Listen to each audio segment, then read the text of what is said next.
Always has to be a shot at somebody. I know. They're never clean. They have to run. That's the only shot they have. They do it for 82 games. We're about to find out. He already has shown what he's capable of. Did surprise me. I thought we were going to hang in there. This makes me think that we do need to be humble. I actually think you're the only one who deserved that beating. Okay. Keep it rolling, Bailey. Yeah. We got the Podfather in the building. He only comes up for the wins. Yeah, I had a blowout last game, man. I got killed. We don't talk about that. On the winning side tonight. From now on, only wins. Only blowout wins for Nick. And the Celtics did just that. 131-95 over the Memphis Grizzlies. And the Celtics now, Nick, what's their record? 6-7. Come on, bro. Where you at? I know, man. Sorry. I wasn't. Come on, dude. All the kids are doing it. Damn. I know, the man. Celtics improved to 6-7 with a 131-95 win. I'm Jimmy Toscano. That is Nick Gelso. We've got Bobby at the Garden. We've got Noah at the Garden. And you already know that John Zannis wasn't going to make it for a blowout win, right? You already knew that You John knew he was Zannis, calling me. something was going to come up because John doesn't do the big wins. John does not do the big wins. We all know this. That's okay, though. We got Gelso filling in, and we're going to have a fun time. We're going to have a fun show tonight. If you watched last night, it got a little contentious, Nick. There was, these losses, these ugly losses, these tough finishes can bring out the best of you, can bring out the worst in you. It can bring out some fiery discussions. But tonight we're going to try to keep it light. This is like a game that Noah dreams about, right? Like all the hits. Play all the hits tonight. You got Pritchard going off, maybe his best game of the year. You had a bunch of contributions from the bench guys. Walsh gets the start. Every B teamer did well. This is a perfect Noah game. It's like home court advantage. She's like fired up. When she's fired up, we're fired up. That's just how it works here. So a rising tide lifts all the ships, as they say, Nick. So anyways, we're going to try to have some fun tonight. And I don't know if we're going to get 2 hours like we did last night. Last night was a marathon show. Not from this guy. It was like it was an airing of the grievances last night, but we're not doing that tonight. So I don't know where you want to start, Nick. I mean, this game started off relatively close, relatively competitive. It was a 5-point game, believe it or not, like halfway through the second quarter. Yeah. It was like 45-40, something like that, give or take a couple points. And then the Celtics just the second pedal quarter. to the metal. Second half of that second quarter, they really extended this game. I think they had a 21-point lead at halftime. Shout out Jaylen Brown. I didn't mention him yet, but he's having a hell of a start to this year, and he's doing it in a different way than what we've seen him do in the past, Nick. I saw a stat, I heard a stat. Shout out to Drew Carter tonight. Jaylen Brown averaging 3.3 mid-range baskets a game this year. 3.3, up from 1 last year. And 3.3, by the way, leads the league, Nick. So the mid-range game is back. Back when you were a fan early on in your days, Nick. They didn't even have a 3-point line, dude. All right, man. They did. It was called the ABA at that time. Got you. But it's back. Everything comes full circle, right, Nick? And I think at some point, and again, Celtics took 53s tonight, so we're not going to say they stopped taking threes, but they hit 20. So we'll take that percent or take that number and that percentage any day of the week. But they're not only relying on that, it seems, especially over the last couple of weeks. Feels like they're taking what defenses are giving to them a little bit more, getting to their comfort zone, getting to a clean shot, getting good looks up. And Jaylen Brown, although he might be doing it differently, he's still doing it. You're not seeing the explosive Jaylen Brown that we've seen in past years, whether that's by choice or not. I'm not entirely sure. I guess we'll find out at some point. And you're not seeing Jaylen Brown, hoist, 10 to 12 3-pointers and go, 2 of 10. And everyone's pulling their hair out wondering what the hell's going on. He's kind of crafty. He's kind of shifty. Is that what you're seeing out there too? Yeah, I mean, it looks as if he's playing within his comfort zone. And by the way, real quick, not to cut you off, Nick, we get it. Memphis sucks. The Grizzlies suck. Celtics were supposed to win this game. They didn't just win this game, though. They blew the doors off them. So let's just get that out of the way. Nick, continue. Jimmy, look at the comment that just went up. I saw it. That's why I just want to get ahead of it. There's other ones like it. No, I mean, We get it. But guys, guess what? The Celtics might suck too. So we'll take this when we can get it, okay? Let's all just enjoy this one. Jaylen is playing, it seems like, within his comfort zone. And it kind of plays into that, the comment of whether the Celtics suck. I don't think they suck. But Memphis, not the Celtics. No, I know. But I don't think the Celtics, you mentioned them. Right. There's levels to suck. There's levels to the suckage. There is. Okay. All right, let's stop there. Deal. Anyway, Jaylen is able to play, I think, within his comfort zone. Whereas in the past, Joe was really pushing for distance, 3, 3, 3. And I never feel like Jaylen is completely comfortable shooting the 3. Mm-hmm. So seeing Look him at this playing, line, though. I mean, 19 points isn't going to blow you away, but the efficiency, 8 of 16 from the field, 2 of 5 from 3, 2 turnovers. We'll take that any day of the week. 6 assists, 6 rebounds. I mean, you want 30 points from Jaylen, and most nights you're probably going to need it. But when you're playing a Grizzlies team, it's good to see him do a little bit of everything and get everybody involved and just play smart basketball. Yeah. Well, and also not give up a lead, and see the distribution of points across the whole roster. Right. The bench performed. It was great to see Hauser actually hit something, not like air. He didn't make it easy either. Yeah, that was like a 40-footer. No, but that finally hit one, and they need that. It's a game like this. After a kind of really tough loss against Philadelphia, I was hearing you guys last night just pulling your hair out. John was pulling his hair out. Poor John. He hopefully he's in bed. Well, and I think hopefully, John rolled over in midway through the second quarter when they went on that run. He said, "That's it, man. I'm done. That's it. Call Gelso. I'm done. Get Gelso." Just heard F this. Shut the TV off. But they needed a good game like this after that loss, and I think it really goes. One thing we can't say, the only thing we can say through 13 games or however many it's been is this team is, whether they suck or not, they're going to try hard. They give it effort. Yep. I mean, and I think some of the errors we've seen early in the season, especially in crunch time, has been more a product maybe of new personnel, lack of chemistry, inexperience, and Joe trying to feel out what this team is all about, because it's not the team of the last several years where it was shoot 3, shoot 3, shoot 3s. Although they still do shoot 3s, they have to embrace inside the 3-point line as well, because that's really where their strengths are. 100%. And it looks like Joe Mazzulla is coming up to the podium now, so we'll go kick it to him. Start with John. Joe, you talked last night about execution. Today you had the end of the first half, big run. You ended with a 3 for 2, a 2 for 1, and you got the layup at the buzzer. What does it mean for the team to actually have that execution, to see the tangible effect, and to carry that through when it's been kind of an issue lately? Yeah, I mean, those are just things that you have to work to execute. I think we've been aware of those. We've had the process of those, and we just need to keep getting better at it. So it was great awareness by them, and closing quarters is just as important as any other part of the game. And, we were able to do that tonight. And Derrick White was, kind of like a classic Derrick White game, doing a little bit of everything. Mm-hmm. Obviously, he's been kind of trying to figure things out as well. What does it mean for him, for the team to finally have one game where it all comes together? Yeah, I mean, at the end of the day, like he has an important job for us, and he's got a lot of responsibility. And I think he's like top in the league in steals and blocks, and he just takes on different roles every night. So he'll just continue to do whatever it takes to help us to win. And tonight it was his scoring, and he was good. Joe, the 3-point percentage this season might not be necessarily where you want it to be, but 41.2% tonight. You guys shot over 40% in 3 of the 4 quarters. You've been happy with the process. Like, does a night like this kind of validate that process that you've been happy with throughout the season?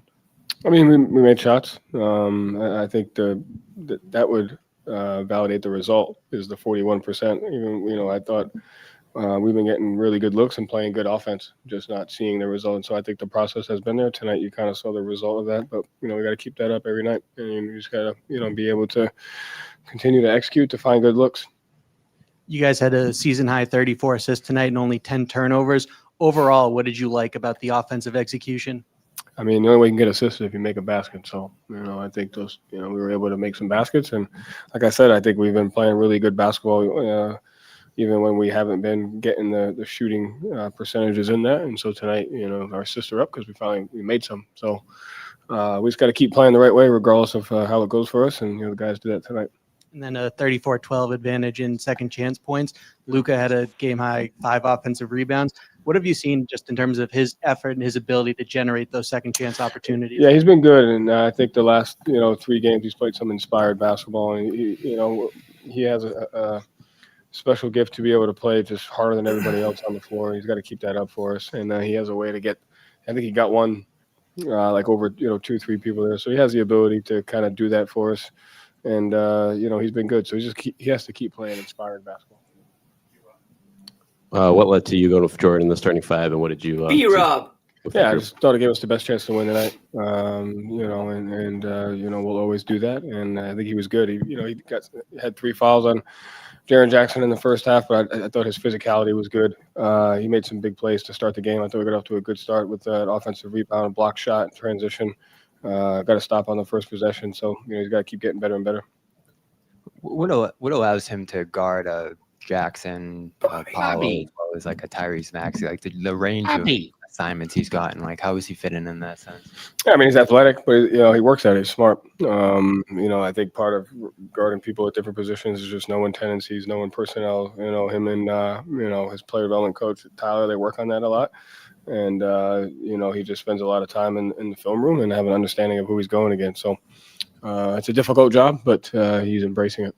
And the process of coaching young guys for you, like you've had a lot of veterans to be in your coaching career, maybe more young guys playing than ever before begin this year, but they've been here. So you've had relationships with these guys. Like, how has your approach to young players evolved over time? I mean, that's what I did the first, before I became a coach and the head coach. It's all I worked with was young guys. So just relying on that experience, and it doesn't matter the age. You just got to build relationships with guys. You got to communicate. You got to have an understanding of each other, and you got to work to get the best out of each other. So the age or the experience doesn't matter, but just the process of how you build it. Joe, you said Luca has a special ability to play harder than everybody else. I'm curious, is that something that in general you do meet guys, like whether in training camp or whatever else, and just say like, hey, that guy has that ability and that guy doesn't, and he has to learn that skill? Yeah, exactly. And how do you teach that skill if they don't necessarily have that innately? Yeah, I mean, there's a lot of different ways. It just depends on that particular person. How you connect with that person. It's just different for everybody. Sometimes it's an extrinsic motivation, sometimes it's an intrinsic motivation. It's just different for each guy. With Luca, you knew right away that he had that? You met him? Mm-hmm. Joe, last night you mentioned you liked the offensive process you guys had earlier, but shots didn't fall. I'm curious if you saw a difference in the offensive process, if it was the same tonight versus last night. Like, what was there any difference there in your? I just made them. And then, how do you fight the natural, like, the negative side to both of them? Like when they're not going in, like guys putting their head down, and when they are going in, maybe settling. Like, how do you manage the positives and negatives that come with both of those types of things? I mean, just like anything else, just balance. It's a balance. I mean, you're never going to get 100% of something or 0% of something. It's just a balance. And so, I think you just build awareness to that balance and you kind of go from there. Joe, was this kind of an important response after last night? You guys lost a really tough one, and to come back and kind of like cruise, and tonight you kind of made things easier on yourself. You made things harder as a team with the mistakes sometimes, but it seems like tonight was where you just kind of continue to build. Yeah, I mean, to answer that, I think I forgot what your question was because I was trying to listen to you. I think it's more about I like the mindset that we had coming, like you said, coming off of a tough game on the road, losing the way that we did, to come back and just play the way that we did. Yeah, I think that's important for our group and how we understand that. And we don't have the record or the results to show for it, but I think we've built a mindset and a resilience to that could benefit us in the long run as long as we keep chipping away at it and we work to execute in our effort and our toughness. But yeah, I think, coming into a situation where we got 2 practices now that we can get better, but ending this small little stretch with the bounce back win, I think is important for this team. And I liked how they handled the game tonight, right from the beginning of the game. And what do you know more about your team after 13 games? That we care. Yeah, that there's a high care factor and there's a high competitive factor. And I think over the course of a season, you can do a lot with that. And so we just got to continue to get better. I think we have a humility to know we're not playing the way we want to, but we also know we're playing hard and we can get so much better. And so that's why I'm excited about these next 2 days of practice. Thank you, Joe. Thanks. We'll have Derrick in here. Luca in All right. And there's Coach Joe Mazzulla after the Celtics defeat the Memphis Grizzlies.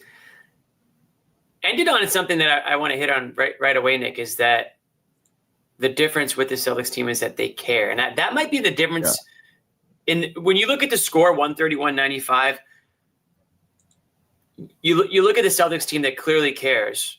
And you look at a Grizzlies team that, and again, I know they didn't have Ja Morant tonight, but even when they do they care much? Like, is there much care there? I mean, that team is so lifeless, listless, leaderless. Yeah. They're just tough situation over there. You know what they look like, Jimmy? You know, when you're playing at the Y and it's like the third pickup game and you're just kind of dogging it. That's kind of how they look.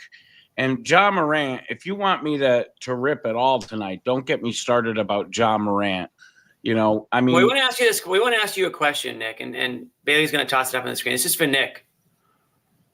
Should the Celtics trade for Ja Morant? Yes. No. Or Fuck heck no. no. Nick, Fuck no. You can't say that. Fuck no. Okay. All right. Bailey, get the answer is no. I don't want him anywhere near this team. The Celtics have had a long tradition of rehabilitating. We'll toss the poll up anyways, just so we can see. Make sure. We want to make sure that that's how Celtics fans feel. By the way, Nick, I'm right there with you, but go on. Yeah, but I mean, they do have a long tradition of rehabilitating, you know, some sorry reputations when they come to Boston. But I don't want to play that game with Ja Morant. I look at him as a bad employee. Like this time of the year, Jimmy, is renewals time for this company, right? All we are doing is contracts. Who's getting one? Who's not? Negotiating, trying to get the 2026 sponsorships. Is it bad that my phone hasn't rung yet for 2020? Yes. No. But I do have a point in this. It made me think about it with Ja Morant, right? This dude, he if I didn't follow our contract obligations the way he doesn't follow his in any way, shape, or form, I would be we would not have this show anymore. We'd be out of business. Well, you just dropped a bunch of F-bombs, so we might not. It annoys the hell out of me that Ja Morant is. If I am Memphis, I'm not caring what I get in return. I'm trading him to the worst destination possible, the worst situation he could possibly go to, just to send a message across the bow.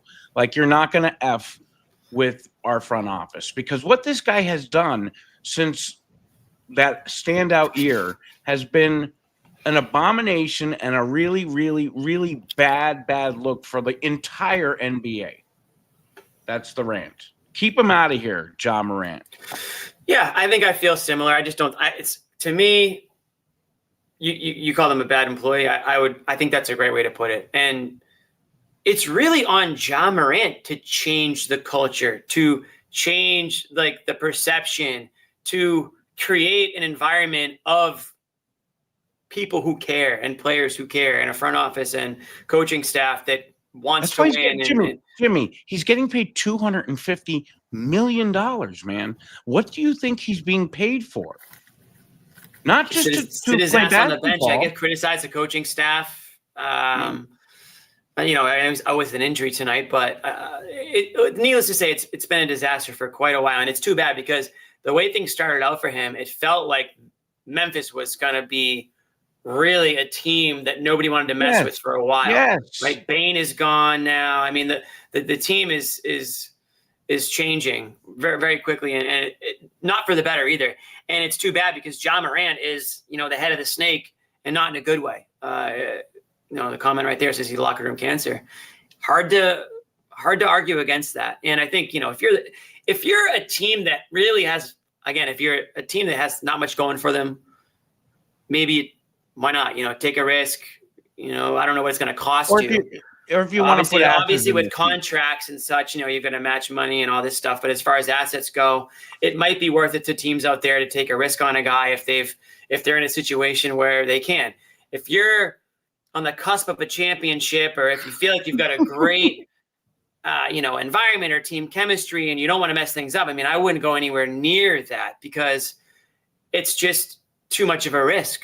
So a lot of talent's there, but Ja Morant's biggest, issue is himself. If he can get out of his own way, if he can surround himself with the right people and in the right environment and focus on basketball and be one of the top players in the world that we all pretty much know he can be, and want him to be. That's a different story. Yeah, right. I want him to be. That team looks. You said it. They look. I'm so told the people right. have spoken, Nick. It's a landslide for no. So if Bill Celtics Chisholm, I'm told, is a fan of the show, Celtics owner. Bill, if you're watching, the people have spoken. Don't even think about it. We don't want to deal with Ja Morant. So on to the next idea for next season. We'll leave it at that. I don't want to get Nick any more upset than we already got him here. We don't want to go full boomer. He went like half boomer, which we like. Half boomer.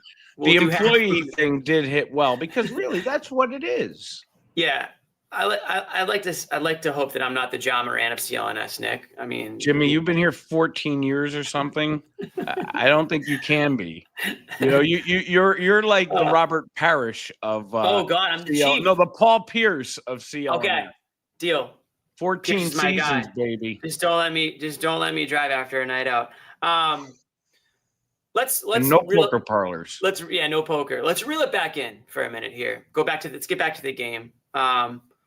We talked a lot about this in the show last night, just the starting lineup and whether or not Jordan Walsh should start. Sure enough, what happens tonight? Jordan Walsh finds himself in the starting lineup. Nick finishes a plus 19, 7.6 rebounds, 3 of 7 from the field. Again, not numbers that are going to jump out at you, but the defense continues to be strong.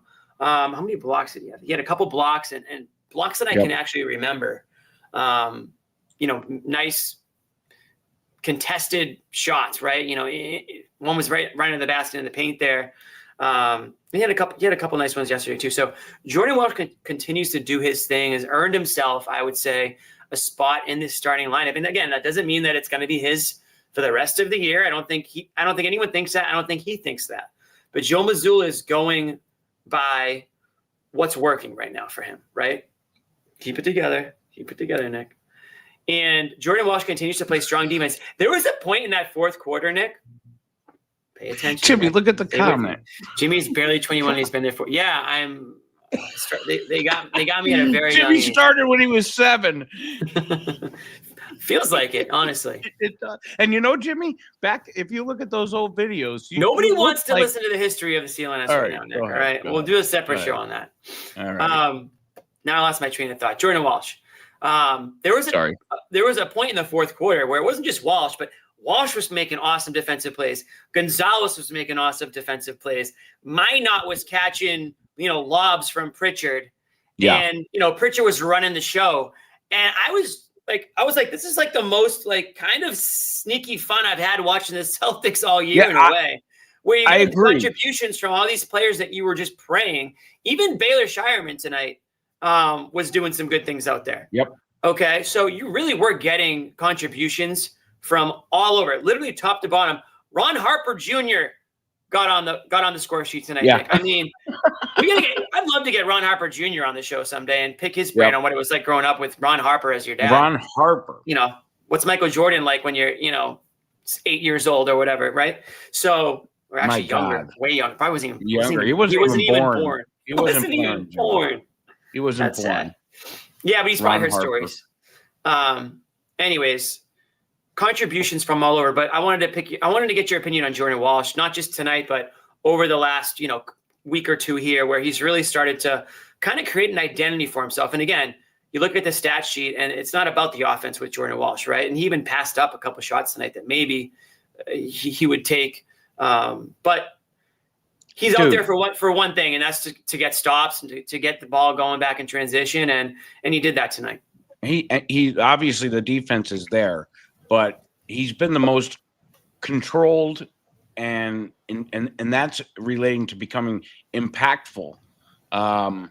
Tonight, plus 19, 18 minutes, and the defense is up there. It's there, of course, but he hasn't been forcing anything, and you could see that he's starting to play with confidence. And you could hear even on the you could hear even on the broadcast the way they're talking about him. And don't think these players don't rewatch the game the next day, so they're going to hear that stuff, and you're going to see that probably continue to grow in him, hopefully. But game by game, dude, I mean, his lockdown defense last night was impressive. Yeah.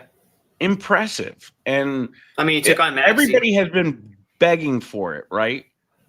Begging to see it. And it's just one of those things that you need a season like this, where it's kind of a holding pattern season, when guys that have been in the system and working through Maine and everything else can then really grow into a player that's going to really make a difference and be either a great trade chip this summer, or B, a bench contributor on a contending team when Tatum gets back.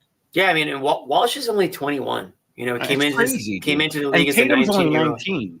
I know, that's crazy too. Brown, yeah. All these guys are young. All these guys are still very, very young and up and coming.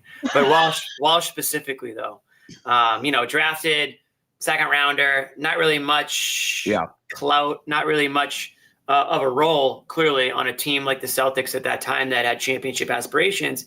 Credit to him, kept doing his thing in Maine, kept putting in the work, putting in the time. Credit to Noah and Bobby for going up there and watching a lot of those games and reporting back, because they could have honestly told us anything. We would have believed it. Jimmy, I saw, not to interrupt, but I saw Noah's Twitter when she was down in Orlando. She had a picture of the Orlando court and the media monitor in front of her with the main Red Claws game playing. That is dedication. While the Celtics game is playing. And it made me think of Max. Remember, you'd sit behind Max and he'd have Connect 4 on his. I was going to say. He'd be playing poker or whatever on it, watching National Geographic. Dude, don't put his spot like that, man. He says it. He has said it before. You're right. Anyone could just walk by and see that, actually. He has no shame. Yeah. Everybody knows.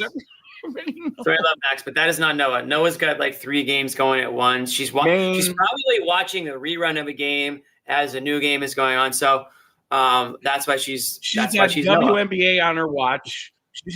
She's got WNBA on her iWatch. Oh, Maine. Anyway, we're way off the rails here. So that's Jordan Walsh, and again, another good performance from Walsh in the starting lineup. I think you'll probably see him there again. Until either he plays his way out or somebody else does something to earn their way in. It could be matchup based in a way as well, but I think getting Minot, and by the way, Minot played more minutes than Walsh off the bench. It wasn't like this major demotion that Minot didn't see the court tonight, but Joe's just plugging pieces in and seeing what works, and that's exactly what he should be doing. You've got after Brown and White, and you can toss Pritchard in there, I guess, because he has been getting a lot of I would say respect from Joe. It can go anywhere in this line. These lineups can be anybody really on any given night. You could have anyone plugging those starting lineups, or coming first, second, or third off the bench. And the great thing, and again, Joe said it at the end of his press conference, is that you can tell that these players care. There's a lot on the line for them personally, right? I mean, some of these guys are playing for, their spot in the league next year, their next contract, whether or not they're ever going to have to work a real job in their lives, right? Some of them are maybe that could be in the back of their minds, right? So the effort, the intensity, the will to want to play not only good for yourself, but good for your teammates and try to do what you can to win is there. And we haven't even mentioned this guy yet. Shame on us, Nick. Derrick White. No. Off the bench. Luca freaking Garza.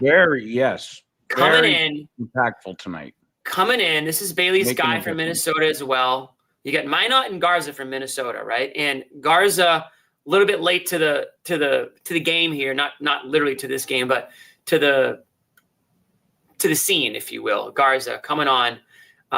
He dealt with a little concussion, I think, early on in the year. But really, though, when he's in there, Nick, he's got one thing on his mind: get that basketball. Whether it's offensive rebounds, whether it's defensive rebounds. I think he had 5 offensive rebounds tonight. 7 Jimmy, total. that's one of the things with this team. They actually rebound like that, and when he's out They there, try. There's our nights where they don't, but tonight I'm talking about in particular. I mean, they rebounded, and Garza was all over that. They were dominating the offensive glass, but then again, Memphis was playing in Brazil. I don't know where they were tonight. They weren't at Boston Garden. Yeah. But Memphis didn't make it tonight, but Derrick for White players that finally did. starting to not look like. Don't jump to White yet. I want to stay All on right, Garza all for a right. second. Okay, go ahead. I just, again, like this is a player that's filling an actual need too for this team, right? Because what was the huge issue coming into the season? Bigs, rebounds, a paint presence, physicality. And Garza seems like he's not going to lead the league in no one's jumping to these outrageous conclusions here, guys. We're all watching the same games, but when you watch the games, you see a guy in Garza who has that intensity, has that motor, has that, willingness to just do whatever it freaking takes to, get that basketball or, set that screen or run down. He's not the fastest guy on the court, certainly, but he's getting up and down the court there. So Joe Mazzulla spoke highly of him too tonight in this press conference, a guy that he just knew went the extra. I don't know the exact wording. I don't want to misquote Mazzulla, but it was Noah's question. So we'll have Noah. Save it for Noah. They're setting up. We'll save it for Noah because she was the one who kind of dove into it there a little bit. And point being is that Garza has really stepped up here. And, good for Keita because, again, I'm not saying that Garza's going to replace Keita. Keita's having a great season and a great start to the season in and of itself. But it's great to have a guy like Garza to come in and spell that because Keita's not a guy, as we've come to see, that's going to be able to give you 30, 35 minutes a game. His wind is not there. I mean, there was a halftime, there was a little quick halftime interview with Abby a couple games ago where I thought Keita was going to pass out before he could finish the sentence. That was at the end of the second quarter. So not quite there yet with Keita with the wind. But if you get a guy like Garza, a lot this summer. He played a lot of basketball. Yeah, but some summer. guys just have extra wind, and other guys don't. But again, Keita 13 and 8 tonight, 6 of 6, perfect. It's a Perkins line, Nick. 6 of 6 from the field, and a plus 27. So he had plus 19 from Walsh, plus 27 from Keita. You mentioned White, plus 22. 20 points for White, 6 of 11 from the field, and 3 of 6 from 3. More importantly, you want to see White start to get going. But who do you think led the team, Nick, in plus minus tonight? I'll give you one guess, and then I'll just tell you so we don't do this for 20 minutes. Well, we haven't talked about him much yet. Sparky guy, real Sparky out there. Not Hugo Gonzalez. No, I don't. No, he did not lead the team in plus minus. No, that would be Peyton Pritchard. Oh, well, Mr. Spark himself. I'm not surprised. Yeah. Yeah. A plus. He was great tonight. 42. A plus 42 for Peyton Pritchard. What? And I thought this was the best game of his season. And again, 24 points. I mean, the stats are going to show that too. 24 points, 6 rebounds, 9 assists, 5 of 10 from 3. But if you actually watched him, plus 40 freaking 2. If you actually watched him out there, Nick, too, though, passed the eye test.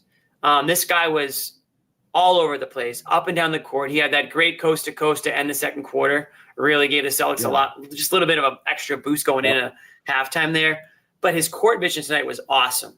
Finding guys, no-look passes, lobs to players, and, of course, the three-point shots falling and the shots falling. So everything else is just gravy on top. But in order for the Celtics to look like the team they looked like tonight, regardless of the opponent, and again, we get it. It's the Memphis Grizzlies. They suck.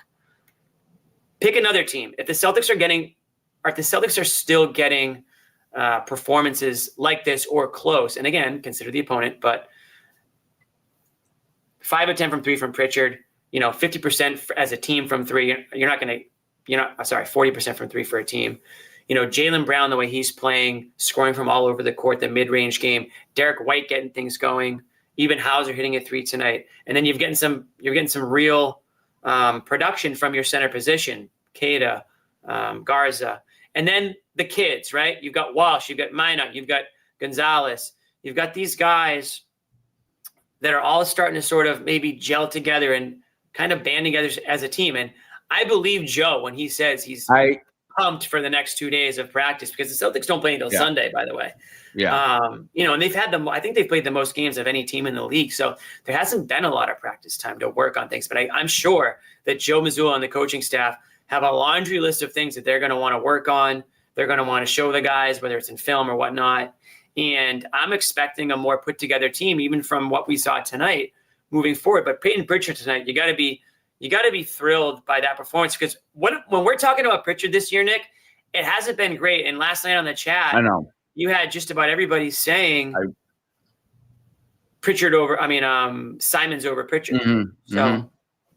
John was probably saying that because John's been saying it, but John's not the only one. And I would say, honestly, to this point, I think Simons has had the better start to the year. But again, when you get a game like you did tonight for Pritchard, it reminds you of why they stick with this guy and why they want him in the starting lineup and what he's capable of. And I think it also puts things in perspective to where when you lose the amount of key players on a championship team, you lose Holiday, Pritchard, Tatum, all these guys are gone. Pritchard for one, is maybe for the first time not playing without high skill guys, so there's going to be a point of adjustment. And you've seen it where he struggled, where Derrick White has struggled early on. They're getting the ball in different areas. Things are just different, not flowing through Tatum.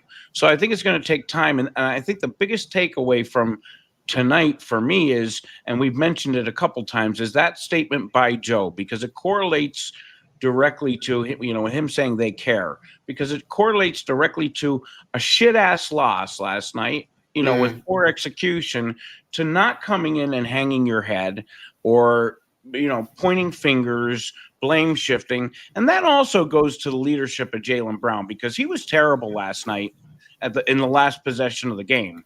And he took defensively, he was way out of step. And he never not takes accountability and full-throatedly takes the responsibility for a loss or his performance if it was poor.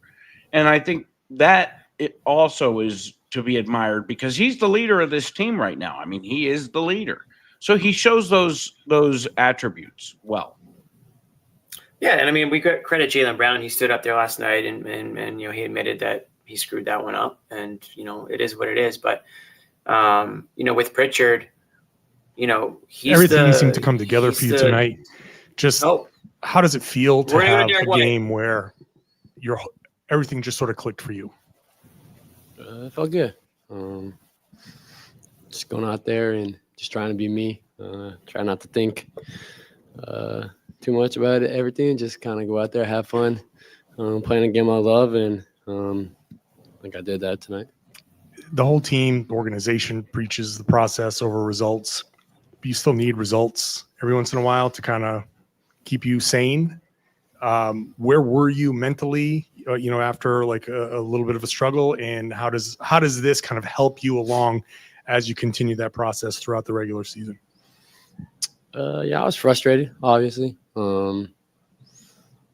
especially like when you think you're getting good looks that you shouldn't knock down. It's definitely frustrating, but I mean, everybody just stuck with me. I still got a long way to go.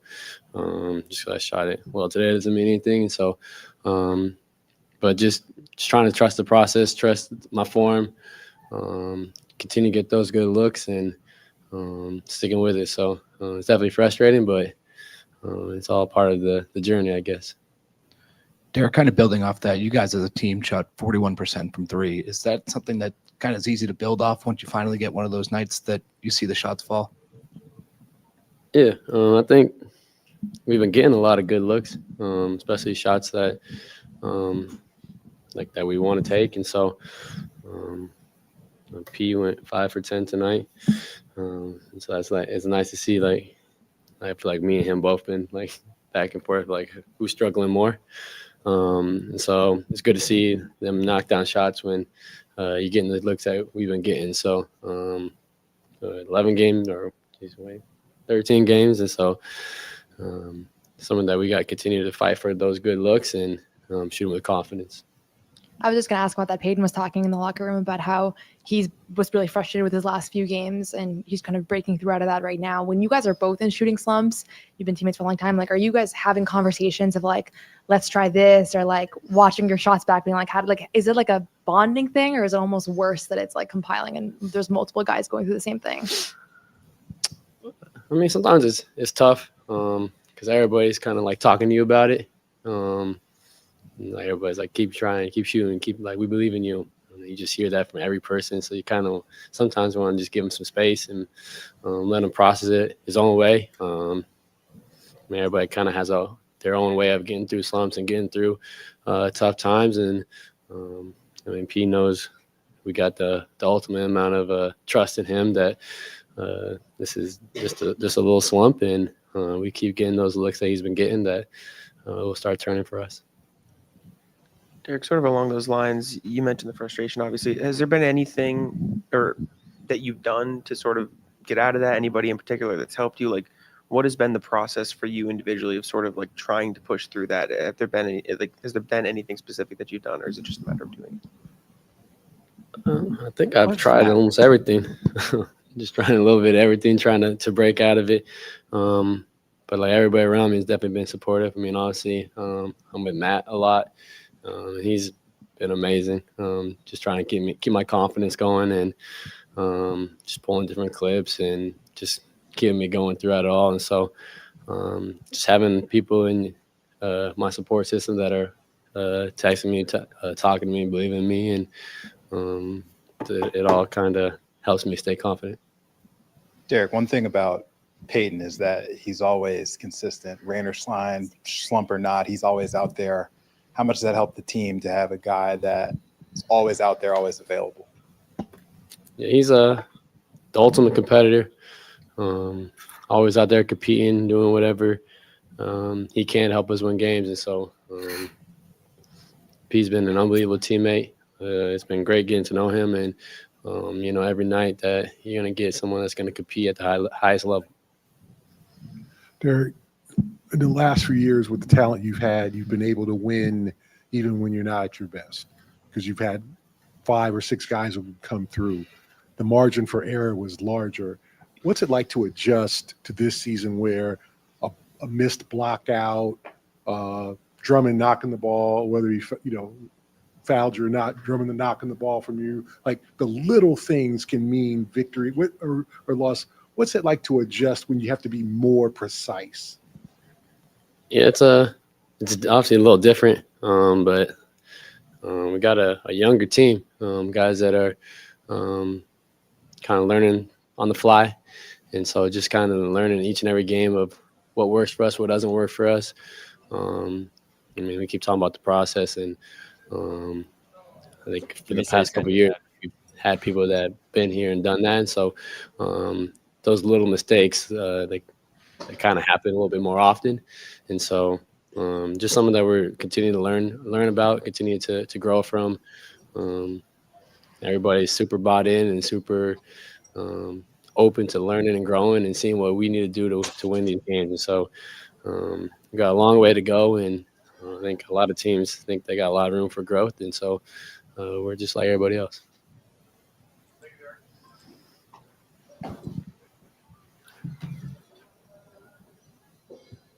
All right, that was Derrick White. Let me see if I can get this back here. Looks like we got another. Here he is. Look at this. It's Bobby Manning, everybody. What's up? In the flesh. Bobby. Bobby, I hate to do this to you, but I want to get a quick ad read in before we get to you. Is that cool? Go I'm going ahead. to do a quick prize picks read. Bailey, hit me with the prize picks, if you don't mind. Guys, this episode is brought to you by Prize Picks. You and I make decisions every day, but on Prize Picks, being right can get you paid. Don't miss any of the excitement this season on Prize Picks, where it's good to be right. And of course, the basketball season is, kicking into gear. But guys, football's here too. All right. Patriots are playing Thursday night. CLNS is going to have full coverage before, during, after, all week after it. But you want to get your Prize Picks in. Follow along during the game. It's been a lot of fun watching the Pats this year, but obviously Prize Picks can take it to another level. It's a simple way to play. More Just on pick there. more or less. More on May. More or less on 2 to 6 player stat projections. If you get your picks right, you could cash in. And yeah, of course, more on May, more on Diggs, more touchdowns on Diggs. That should be a t-shirt, Jimmy. It should be. Prize Picks invented the flex play, which means you can still cash out of your lineup, even if it isn't perfect. You can double your money, even if one of your picks doesn't hit. It's the best place to win cash while watching sports. Join millions of users and sign up today. Download the app today. Use the code CLNS to get $50 in lineups after you play your first $5 lineup. That's code CLNS to get $50 in lineups after you play your first $5 lineup. Prize Picks. It's good to be right. And it's good to be Bobby Manning on a night like tonight, because this is a night that I imagine you and Noah, Bobby, were probably grinning from ear to ear watching this game as the kids did their thing. Jordan Walsh got his start. Peyton Pritchard got back on everybody's good side, I think, with a vintage performance. And the Celtics, again, they moved to 6-7 here on the season. And the Memphis Grizzlies, not really quite in the same stratosphere. And I think Joe mentioned something at the end of his press conference that stood out, is that this Celtics team, they just care. And it felt like that was on display tonight from top to bottom. Guys contributing no matter when, no matter how. Just whenever they got the call, they were getting help from, whether it's Garza, whether it's Pritchard, whether it's Brown, whether it's, you name them, Bobby. It felt like this was one of those performances where everybody was just locked in. Yeah, for sure. And I was trying to think, obviously they demolished Memphis. Shots went down tonight. It was just a wall-to-wall performance for them. But I'm trying to think, all right, what was the story to this one? Walsh starts, and he was impactful early, made some plays, took on the Jackson assignment, but he ended up in some foul trouble. And, this wasn't the Walsh game, right? Garza did some things off the bench. He had another rock-solid performance. But it wasn't like a Garza game by any means. No, it was a great Garza game, but it wasn't, all about Garza, of course. Yeah, so you're going through the post-game sound here, and I can't wait to play the Pritchard one, because Pritchard knew what he wanted to say going into this press conference. Really didn't matter what we asked. He had something on his mind, which sometimes happens, and he wanted to talk about just how much of a struggle it's been over the last week or so here for him. And I think we've heard bits and pieces about that to begin the season, him overthinking, him not shooting the way he normally would, him having to get to other spots on the floor. It's been a strange start to the year for him, even though he's found ways outside of his three-point shot to be effective. But I thought he gave a awesome post-game press conference after this game that we should listen to here. Well, without further ado, how about that tease? We'll just go straight into the Pritchard sound here, Bobby. And I know you were in there for it, so we'll go right back to Bobby out of this just to get your take on what was said. Yeah, it became the story of the night, I thought, his comments. I want to get Nick's reaction to it as well, because this is a special treat to have the Podfather in here tonight. So let's go to Pritchard and see what we got. Lineup. And what's been like to see him into his third year start to find himself as a player? He's been doing a great job defending, get it here. Being really active, and then one thing I keep stressing with him is just keep being a ball player. So if you're open, shoot it with confidence. We're gonna have to figure this out. Attack and close out. Don't forget what got you here. Well, we got the sound. Little technical difficulty as we try to figure out the setting here. There he is. There's something. Let's try that again. I've been working with him pretty closely since he. Let's start that over if we can, Bailey. Jordan give you in the starting lineup, and what's been like to see him into his third year start to find himself as a player? He's been doing a great job defending, being really active, and then one thing I keep stressing with him is just keep being a ball player. So if you're open, shoot it with confidence and attack and close out. Don't forget what got you here. You've been working with him pretty closely since he first got here. What are the biggest differences you're seeing just in his approach as well as his game? Honestly, I just think he's been more professional. And he's begging you to ask about him, Bobby. And now he's ready for the moment. So, and just stressing. Yeah, I came with the wrong question for this one. Come hungry still every day and keep pushing. You were at plus 42 tonight. Do you feel like, I guess, first of all, what led to that? Or do you feel like you're kind of starting to find your footing? I was very disappointed in myself these last two games. Kind of down in the dumps a little bit, just overthinking the last two games. Didn't like myself at all. going home last night, this morning, like just like hungry to attack this game and just like get back into the flow, get back in the rhythm, but just playing with instincts and just, like pushing the pace. But yeah, just it was good to bounce back for those two because I definitely wasn't myself, so it was more me. What did you do to get back? Like what? You know, you I wake up. just was kind of in a funk, actually. Like, just didn't play with the same juice, same energy, no pace. But honestly, it just went back to I got a haircut this morning. We noticed that. Yeah, so like sometimes you got to go back to those things. Did my routine this morning, woke up and just like have the mindset that I was going to come in and, you know, it wasn't about scoring, but it was about like just, you know, when I got the ball, I'm going to push it as fast as possible, attacking and just like playing that way. And I feel like that's when I'm playing that way. That's something knowing like Painful you have a right larger now, load, you audio. have more responsibility that you have to remind yourself to get back to just playing basketball. Yeah, for sure. Like I said, it's just the last two games. It was just a lot of like overthinking. It was like, is this the right shot? Is this the right pass? Is this the right time to drive? It's just instead of like just playing with instinct. And I'm sure you like everybody saw it. People that I know that are close to me, obviously, were telling me about this. That I look like myself, and I didn't feel myself. So, like I said, just was motivated to come out here tonight. Sort of along those lines, Joe mentioned last night how he said he thought the process was good, but the shots weren't falling. Like you were talking about a little bit, how hard is it to avoid the natural, you know, emotion of like frustration when the shots aren't falling, and then push forward? And how does a night like tonight sort of like flip that? Well, I mean, I feel like, you know, tonight we play with like a lot faster pace, so I feel like it helped everybody kind of get into a rhythm just when we're playing like that. But I mean, some games you're not going to hit shots, and we figured out a way that we should have probably won the game, and we didn't. But I think the biggest goal is just like chipping away each game and trying to get a little bit better and better. And, All right, Bailey, we're good with this. Once we hit January. All right, that was a choppy Peyton Pritchard as we try to fight through some I stopped listening 5 minutes connection ago. issues there, but the point was made. The point was made when they finally were able to. I think we got what you wanted to hear, right, Bobby? Yeah, the down on himself. Yeah. Overthinking everything, when the shoot, when the pass, that sort of stuff. It's great to hear a player admit something like that when that's what you're watching out on the court, which to a large degree we've seen from him this year. Now, I still wonder why that is. Is it the bigger role? Is it the amount of pressure that's on him? Like, we keep having this discussion, and not to turn it into Pritchard Simons again necessarily, as we talk about ad nauseum here, but is he in the right position to succeed on this team right now? Is he just missing shots? Do they need to put him in a different position here? Again, I'm still fine with him starting. I'm still fine with seeing this out for a little longer here. I think he's the right player for the starting spot next to White, and then you figure everything else out from there.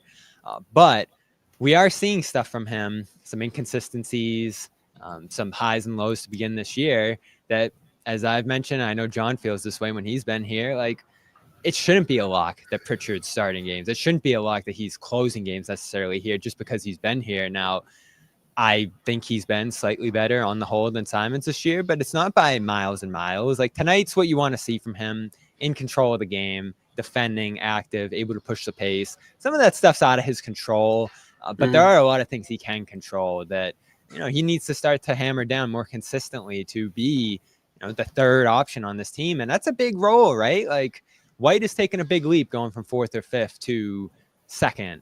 It's a big leap to go from sixth, if we want to call it that, with Pritchard, the sixth man, to third pretty definitively on this team. So it's a whole different ball game, especially with teams pressuring, especially with teams putting more emphasis on trying to force turnovers and go full court and all the stuff we've seen this year. And he's a guy who can normally do a lot, but now he's being asked to do a lot every single night. It's not a bonus if he does it. He has to do it. So I'm sure that's an adjustment for him. Like, he's been able to sneak past the defense, the attention of the other team. Remember Doc the other year, Nick was like, I had him circled. No one was talking about him, but I circled Pritchard's name. He was kind of, he was under the radar to that degree the last couple of years here. And now I'm sure every single scouting report is for take sure. the pocket three away from Pritchard, stop his dribble, all that stuff. this was the perfect game though for Pritchard because it was a free flowing. He was able to listen. Everything you just said, Bobby, basically was able to get done tonight.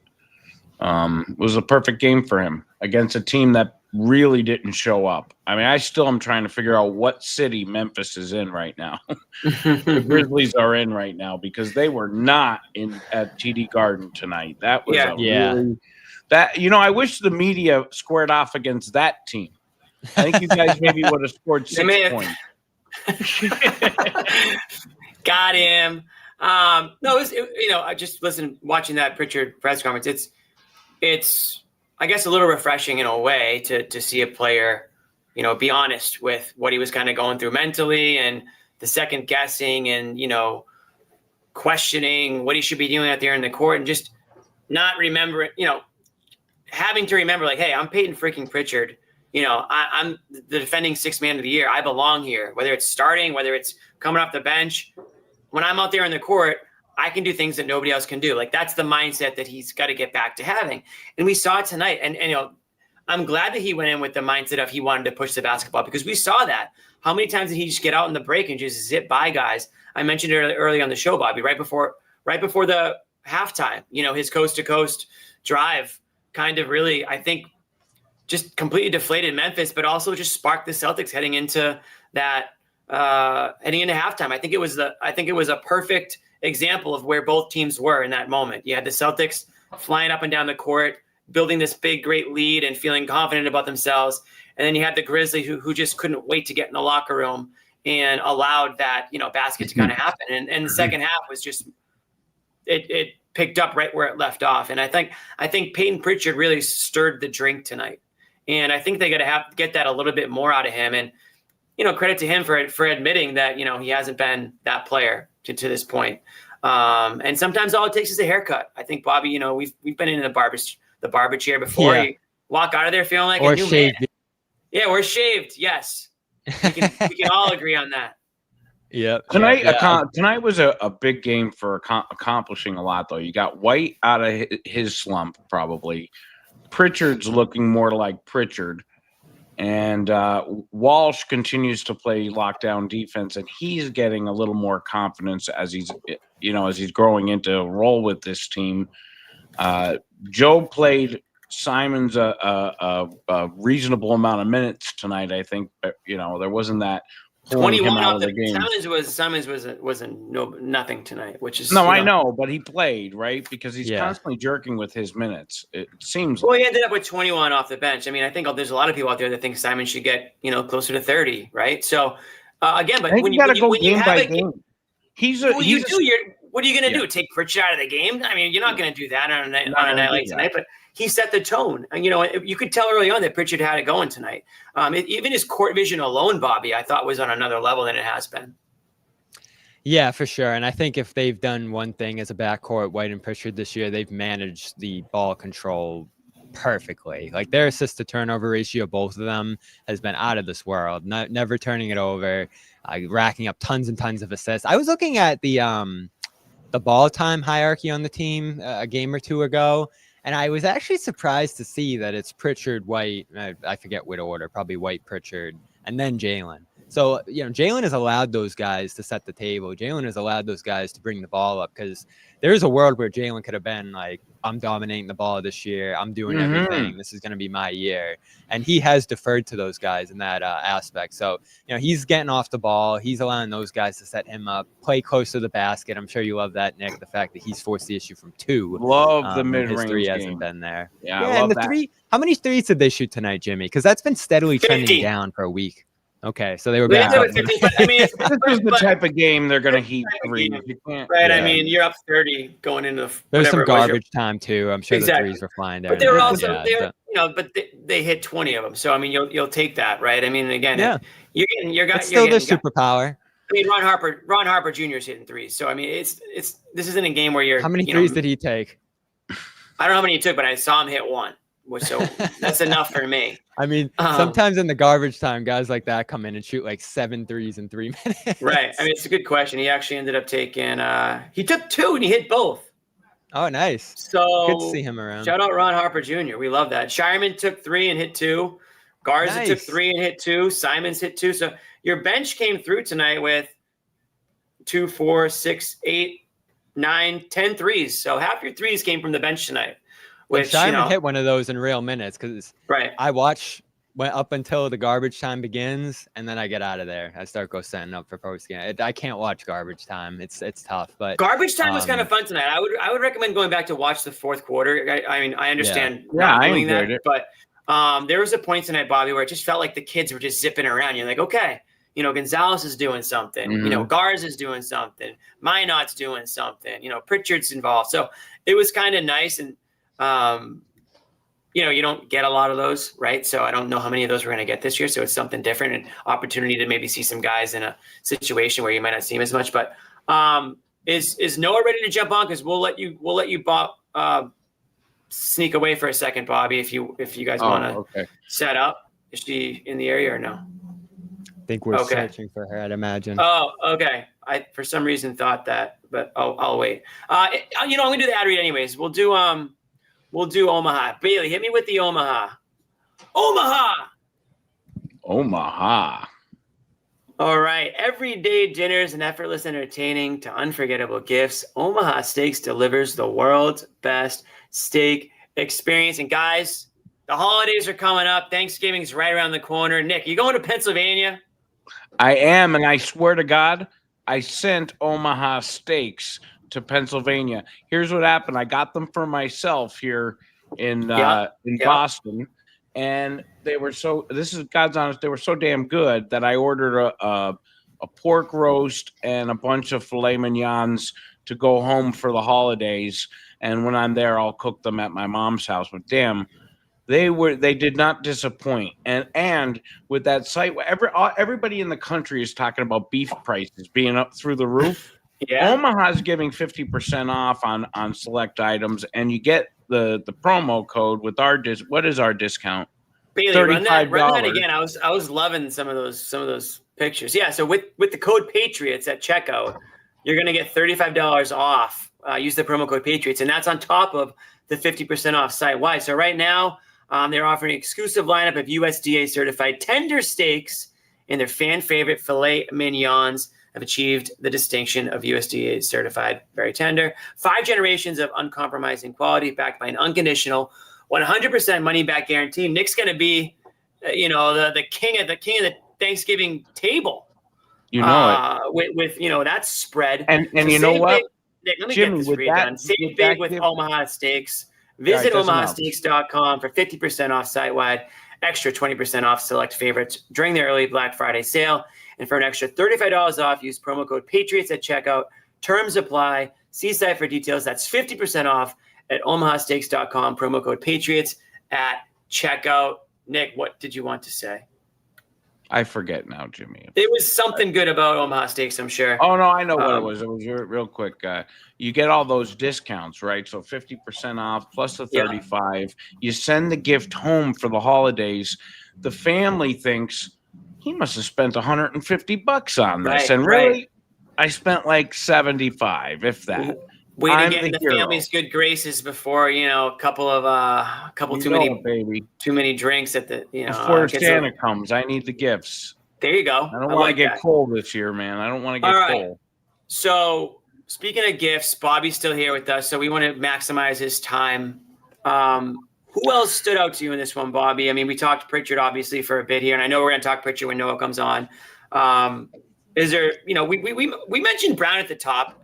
I feel like Brown, and again, tonight's a good example, and I know I texted you the stat, and I already read it. The midi game is back, it feels like, maybe around the NBA, but specifically with Brown, those mid-range jumpers are I think his new favorite shot. I don't know if it's new, but it's certainly something he's bringing back and that he's, trying to make the most of. Yeah, and that was another stat I looked up a game or two ago. Where's this team in the mid-range count? Because it does feel like Pritchard, Brown, they've leaned into that through three-point struggles for this team to begin the year, and they're 6th, or they were a handful of games ago in mid-rangers per game, which you wouldn't have expected for this team, but it's an effective shot for Pritchard. I think he's been one of the best in the league at it. Jaylen's lethal from there. So it is good to see those guys self-correct. That's probably a good question for Joe at practice this week. He said he's implemented certain things to be able to give those guys that real estate on the floor. And the big thing he's talked about is that it's there for the taking, right? Defenses take away the rim. Defenses take away the three-point line. So you're going to be able to step in the mid-range often as an offense if you want to get there and if you feel comfortable there, and you can take it. We've seen the Durants of the world. We've seen different guys across the league continuing to embrace that, and they have personnel that's well suited for it. I'd love to see Derrick get there a little often. He's struggling from that area too. So he's been in a slump to begin this year from a lot of different areas on the floor. But I feel like if you can get in a little closer, one, it's an easier shot. Two, there's the potential to get fouled. And I still think the biggest problem for this team, or right up there, is that they're fouling a lot this year. They're never getting to the free throw line. And I forget who described it this way. Maybe it was Grandy on the radio call. Like, you're almost down 7, like off the free throw margin to begin these games, period. And if you're shooting exclusively from 3 and you're fouling a lot, which this team's been willing to do this year, that's just something you're giving up. So it's tough right now. Like, they are really battling the margins every single night against almost every team. So it's relieving to see, even though, as you mentioned, Jimmy, 3-point shooting was a big part of it, them separate from a Grizzlies team, them separate from a Wizards team. Right. We have 2 Geno times so far, Nick, here. It's good to see they can blow out teams, because I wasn't certain. Do they still play Geno? Yeah. Do they still roll Geno? They still roll Geno. They did tonight. Nice. All right, we're gonna let Bobby slip away for a second. We're gonna bring Noah on. Nick's gonna do the Geno dance for a full 2 minutes while that happens, and we're gonna go solo cam Nick. No, I'm just kidding. We won't do that to you guys. Let's Nick, talk about John. Let's talk about Zannis for a minute. Let's not talk. John, I thought John would have been tucked away in bed by now, especially after a Celtics win. I thought he would just been groaned and rolled over and went to bed like, oh, I can't believe they won the game. Yeah, so no, idiots. definitely. Those idiots. How could they win the shot game? Of whiskey before bed. Shot of whiskey, take the edge off. No, John will be back. And this had nothing to do with the Celtics winning. He just couldn't make it tonight, which is all good. We all have those games where we just can't make it work. Nick, real quick, since I know you've wanted to talk to him, and I want to get your take on him before we bring Noah and Bobby on, because you might not get a word in, and also knowing you, I know that you might just try to slink away on us. Yeah, exactly. So what do you want to say about Derrick White? Because it felt like this was a game that you were happy to see him do his thing, and we obviously know how important he is to this team. Just your thoughts on him, in this game so far this season, what maybe we should look to expect moving forward here. Yeah, I just think he's got to figure out how his world is laid out in this new, no Tatum, the stars are gone, baby. He's got to find shots in different places on the court in different areas. The guys who are his teammates who are passing the ball's landing in different areas than it normally does when, Drew was there or Jason was there. So these are all things they have to adjust to. And that only gets done in time, and I think, is this team going to be a playoff team? Some would hope not. I don't think so, but they can, have a decently, average, mediocre season and still not embarrass themselves. And I think obviously they need Derrick White to contribute in order to do that. And I think game by game, you're starting to see him, perform better with more confidence. And he's not, at the press table, in tears, right? It's like sometimes you see him and he just looks like so dejected, right? So I'm now that we play Marigo, I have filled enough airtime, I think. No, Nick, you got to at least hang out for a minute. Nick, say hi at least. Say hi. No, you know what? No, I don't mind passing. Nick, it feels like you're avoiding me. No, yeah, I actually scared to I talk don't to girls? mind passing the mic to you. This game was made for you, Noah, tonight. It really was. It was a game I thought of from the second quarter on, especially in the third quarter. I thought this game was made for Noah. So I'm going to give the mic over to you. let's just say the Positives podcast is going to be lit tonight for Noah. Yeah, it's gonna go crazy. I already texted Ahmed. It's gonna be a great pod. We need like a positivity meter now, where like Zannis is when it's very, very positive, Zannis's head is exploding. I like that. We'll have Ahmed work on the positivity meter. We have the panic meter that I love to use, but maybe the positivity meter is the next thing. We're going to be going back and forth all year, I feel Noah's trying to get us to the brownie award and like the credit cake and all this stuff. So maybe positivity meter is I where feel we like go. the credit cake is something that it doesn't make sense to me that it just fell off the way that it did. We might, you know what, Noah, for you, we'll play credit cake tonight because I think there's a lot of slices that we could On dish that out. note, I have been my most positive. On that note, Nick has the munchies and he's going to go to the fridge for that. I'm going to let Bailey finagle with whatever this situation is. Oh God, that's not. There we go. Perfect. Perfect. Okay, I've rambled on enough. Noah, we've talked on and off about almost all of the players that have had good contributions tonight. I think I know where you're going to start, but I'm gonna throw it to you. What are you hot on off this game? And I think it's Pritchard. Yeah, I mean, I think he had one of his best games of the season. In the last two games, I think so too. Were not good. What did you say? Unacceptable. And I don't know. Did you guys? I think so too. Did you guys play his sound yet? We did. Yeah, we played it. Okay. Feel free to comment on it. Thank you. Once Bobby got his sidebar out of the way, we were able to get the actual answers from Pritchard that we were looking for. Yeah. That was tough because I didn't know he was ready to announce to the world that he's been struggling so much to begin this year. I came in with my little Walsh angle. He was like, enough with Jordan. I want to open up to you guys. He's like, yeah, Walsh is great. Anyways, more about me. Yeah, I've struggled in pressers recently. Everybody goes through slumps. Yeah. Anyways, I think Payton had a very quintessential game today where the 3-point shot falling opens other things up for him. And I think this was probably the first time all season he's had 5 threes. Maybe I'm wrong. Definitely. But this was one of his best 3-point shooting performances. He hasn't had many good ones. And you could tell that it's been weighing on him. This 3-point shooting from the beginning of the year has been weighing on him, but in particular, the fact that now that has translated to overthinking every move has kind of exacerbated the issue. And it's something that I think we've talked about on the show, but when you're shooting 20% from 3 as a career 40% 3-point shooter, you start to wonder okay, should I still take that shot? And then as soon as that moment of indecision happens, it's kind of over because that's literally what the whole NBA is designed to do, is to create a moment of indecision. And now you're creating it yourself.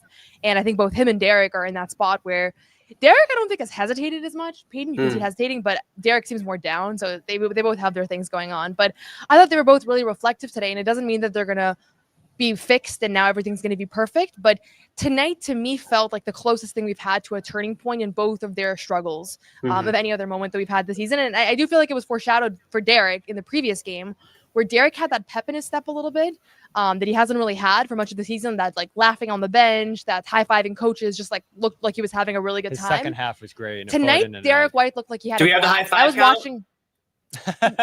Jimmy, so many high fives. You wouldn't. They were flying Bobby, tonight. There were so many high fives tonight. I don't even know where to start. Joe, Jordan got a high five every time. Bobby still hasn't seen one. somehow. Ugo. Yeah, I don't. Bobby's looking away every time somebody checks out of the game. I'm not on bench watch no. I'm on bench watch. No, yeah, and in any case, I think Derrick tonight was goofing off with Tatum a ton on the bench. He was chatting with Sam when he was making fun of Sam when he finally hit his 3. He was back to being the guy that everybody describes as he got his joy back. I think tonight was great for him, and it was great for Payton. And I think that it does kind of make it harder when they're both struggling, because now it's a liability on the court. Jalen's trying to play make it or trying to score or whatever, and then you have 2 guys that are shooting. I saw a graphic today. They're they have the biggest declines year to year.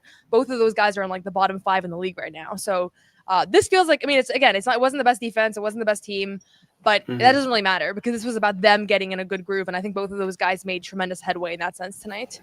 Yeah, and I think this is what this team looks like when you have those guys rolling. Now, are they going to roll to this degree every night? Are you going to put up 130 every night? Obviously not. But if there's somewhere in between them being, as you mentioned, the biggest drop-offs in shooting in the league and them at their best, as we saw tonight, you're going to be a little closer to 500 or above. And Joe was talking after the game about how, you know, the record doesn't reflect the process we've had so far. He feels like they're almost a little better than what they've been record-wise to this point. I think we all see that. They're 12th in net rating. Their offense is top half of the league. Their defense is top half of the league. All the little things you're looking for in terms of executing are there.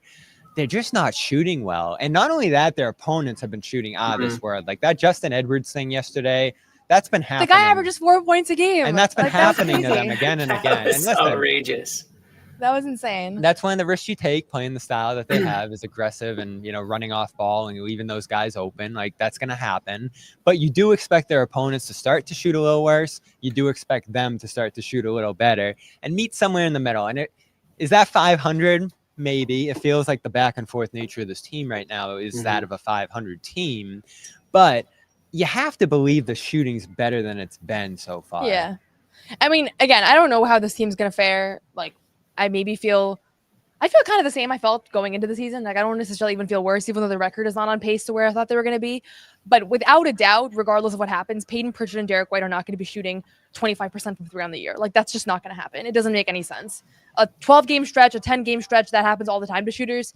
For somebody to miss that many open threes for an entire season would be historic. Like it really doesn't happen. Maybe a 36% 3-point shooting season or a 35% compared Yeah, they to, could be down. Yeah, I mean, I think it's going to be hard to make up the ground they've lost here in their shooting department, but that's going to turn around. And then as soon as that does, it just changes everything because now Peyton is somebody that he can score at all 3 levels. And I think that's where that's kind of where he's at his best. But the 3-point shot is his money shot, right? And so to take that away from him the entire first month of the season has been really difficult. And it's also really difficult for everybody around him. And then to compound that with Derrick, and now Sam's been in this massive shooting struggle. I mean, Sam has been probably maybe even the biggest one of the 3 of them, but more short term. Right. He was on like a 4 for and he 30 started 0 there. for 6 in this game. Yeah. He finally hit one. He was like praying to the gods. And so, and the other thing is that they're all That's never guys good that to just see. they all wear their emotion on their sleeves so much. And I'll actually share this anecdote because I thought this was pretty telling. I don't know if you guys, they showed this on the broadcast, but pregame, Jordan Walsh was supposed to start, and Eddie Palladino said Josh Minot was in the starting lineup. I'm assuming someone gave him like the wrong sheet, and so they say the wrong name, and then it was kind of like this awkward moment because Josh has not only been pulled from the starting lineup, but he's been like it's like kind of awkward. Like he got benched last game, and now Jordan's starting, and this is Jordan's first like legitimate start, I think, in this context, and he's not even hearing his name. So they and announced just to be clear, they announced the wrong name on like the wrong in name, the arena. and they never corrected it in the arena, and they never corrected it. That was the worst part. I was like, and but Jordan that's Walsh like came out to like high fives, Yes. but after Joe, nice. So Jordan Walsh just I love that. steps. I was like, maybe the tweet was wrong where they posted Imagine the starting Eddie at lineup. tip-offs like, never mind, Jordan Walsh. I'm assuming it wasn't his fault. Like he's a pro, but in any case, it happened. And the whole time I'm watching everybody's reactions. And Jordan didn't really seem that phased. Josh didn't seem that phased. But Sam Hauser and Derrick White were like, oh my God. Like Sam Hauser's face was in his hands. Derrick was like, and I was like, okay, this is what the problem is. Like their emotions are so visible. And so when they go through a shooting slump, it's like the same thing. But that's what I was thinking. I was like, those 2 guys were like, they could not believe like the embarrassment of the moment and like how brutal it was that That's Josh funny. heard his name and Jordan didn't. Yeah. That might be a dumb story. I just thought it was like, I've never heard that happen before. I've certainly I know, never it was sad. been to a game where that's happened. And for me, who's been, preparing for Jordan's first start for 3 years now. Yeah, let me guess. You had to put the phone down and like delete the video. I was like, oh, delete, crash. Oh, you didn't post delete it? delete forever. It was emblematic though. They had started Minot, and we had this discussion last game. Like, would you flip those 2? And Minot, it felt like he became a staple. It felt like he was going to maybe start for a long time here. That was going to be their starting unit. And then a couple games go by, he starts to fade a little bit. Walsh starts to surge. And here we go again, a new starting lineup, which we predicted going in there were going to be a lot of this year. So it was pretty emblematic of them thinking they found a lineup because it lasted, 9 games? But I think I think we were on the same page that it wasn't like this is it for the next 82. I don't think I felt like I had some staying power. I mean, guys, Ugo started 1 game, and I was like, he might be a starter, and then he has one. He gets a DNP one day, But and it was 9 games or 10, like Yeah. something. It was a while. 10 games for a team that's really trying to figure it out. I think Josh will start another game this year, and I don't think Jordan's now that's slotted for the start of the rest of the year, and I think Sam will probably start another game this year. Like I think this is just going to keep changing, and it must keep everybody motivated. I worry a little bit that it also creates a level of anxiety. It's like, how do you balance the the fire of like wanting to be the hardest playing player so you can get that spot and get those opportunities, but also not play tight, because Josh looked a little tight today, and I was thinking tough, yeah. I don't know exactly what's going on there behind the scenes, but he looked a little tight. So it's a tough balance, but I do think it's ultimately a good thing to have that flexibility as head coach to just play the guy you think is going to impact winning the most, and not the guy that is on the biggest contract or is the predetermined starter from the offseason. What did you think of them going with Walsh, Jimmy? Well, we're running a poll right now. Who should be in the starting lineup? Should it be Walsh? Should it be Minot? Should it be Simon? So if you're watching, hit that poll. We ran a poll earlier. We ran a poll earlier. Should the Celtics trade for Ja Morant? And you'll be happy to know the answer was overwhelmingly no. So we're gonna move on from that hypothetical. But a much more realistic one now is, who should be starting. And listen, I think we all thought that this was very possible just by the way that Walsh had been playing as of late, and certainly watching the adjustments that Joe was making in game and seeing Walsh start yesterday in the second half. So I don't think it was a huge surprise to see him in the starting lineup tonight, to everybody but Eddie, I guess. But I liked him there. I mean, this wasn't like a Walsh game, but he did some nice things defensively tonight, as he's done. That's earned him a spot there. And again, 17 minutes, it's fine. Whether you're starting or coming off the bench. Minot ended up playing 21 minutes, so it's not like Minot was banished to the doghouse with. He was in garbage Shireman. time though, wasn't he? A little. It was, but there was a lot of garbage time tonight. Like, what are you going to say? It was a 20 plus point game in the third quarter. So it is what it is. I mean, if Mazzulla was trying to make a point, Minot would still have been sitting on the bench, regardless of what the score was. I mean, Boucher got time. Does it have anything to do with the fact that this is the second night of a back-to-back, that they went so deep early on, relatively? Maybe a little. I mean, I felt like they cut back Jaylen's minutes. That stood out to me. I mean, in they the were also first up by half. a lot, so it's like that's great, right? But they were up by a lot, like midway through the second. It was like a 6-point game, and I felt like there was like already 10, 12 guys that had touched the court. So I didn't know if it had anything to do with last night. But regardless, They I mean, played they were 13 games in 22 days, so they've been on a long. There's a lot of games played. Even from a reporter standpoint, that feels like feel I'm tired. Yeah, we're all worried about you guys, so we're glad that you're gonna have a couple nights, couple of days off here.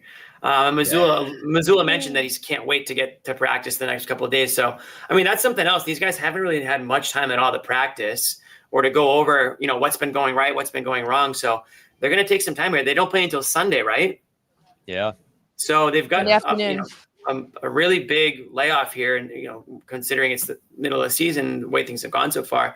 So they're going to work on some things. Do you expect to see Walsh back in that starting lineup on Sunday?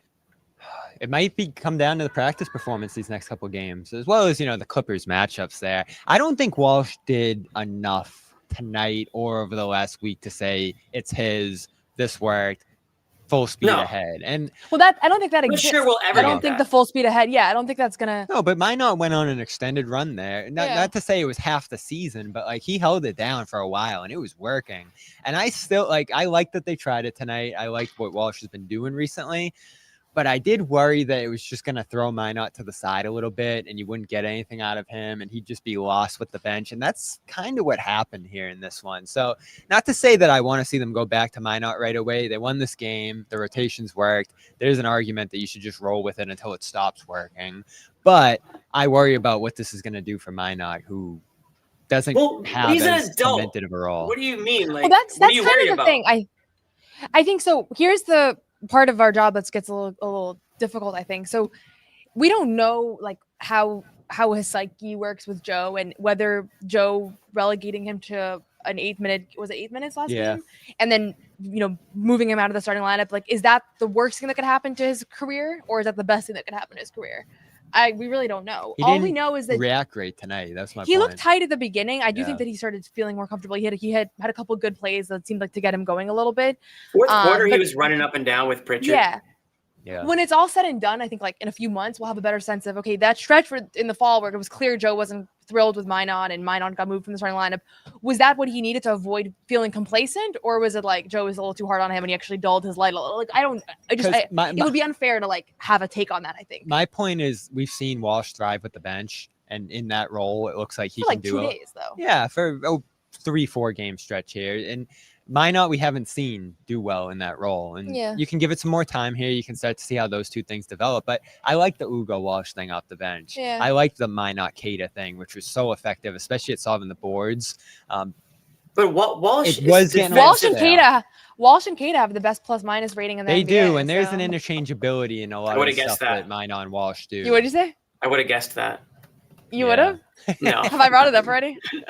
No. Well, listen, Jimmy was thinking that. for Portland, Maine, that's a really monumental moment. A lot of original Maine Celtics fans texted me about that, being like, "Wow, you remember when we were Full all at the circle. Expo 2 years ago? Look at them Remember now." remember those days. No, Yeah. when it comes to Walsh, Why, and why Bobby, there are like multiple Maine Celtics fans that can text me is a different problem. all of them texted you. Yeah, all I think they just have your Yeah. number plastered on Yeah. a whiteboard up there. Maine Celtics opening weekend coming up. We love that. Regarding Walsh, if what he does best is defense, what do you mean by Bobby? What do you mean by you like him better with the bench? He's going in there. It's not that I like him better with the bench. He was able to perform with the bench. That's my point. I think he performed well tonight too. No, I'm not saying he can't But perform. he with the performed starters. I'm last saying night my- with starters. This is my thing with the Pritchard Simons thing. Like the starting lineup plays together for the first 5 minutes of the game, and then sometimes that's it. Maybe they start the second half. Maybe they close the game out. It's like a couple of stints of that combination of players. You look at like how much time the preferred starting lineup with Minot has played together. It's limited. Right. And so that's why it's like this. I understand there's a significance to like picking a guy and running with him the most. But as far as combinations of things, like I want to let's talk about that Jaylen, Anthony, Luca, Sam Hauser group that plays the second half of every first quarter. Like that combination matters just as much. And does that combination work? And are there deficiencies to that lineup? Like I just think sometimes we emphasize that starting group when they really don't have that much run That's together. why I worry sometimes about stacking the starting lineup with the 5 guys who are playing the best and then just rolling whoever out there with the second unit is left over. Because I actually looked at the numbers today. The Hauser, Garza, Simons thing that we've been hot and cold about actually has rated decently on the season. I don't know how much noise there is in there, but they were +5 coming into tonight for 100.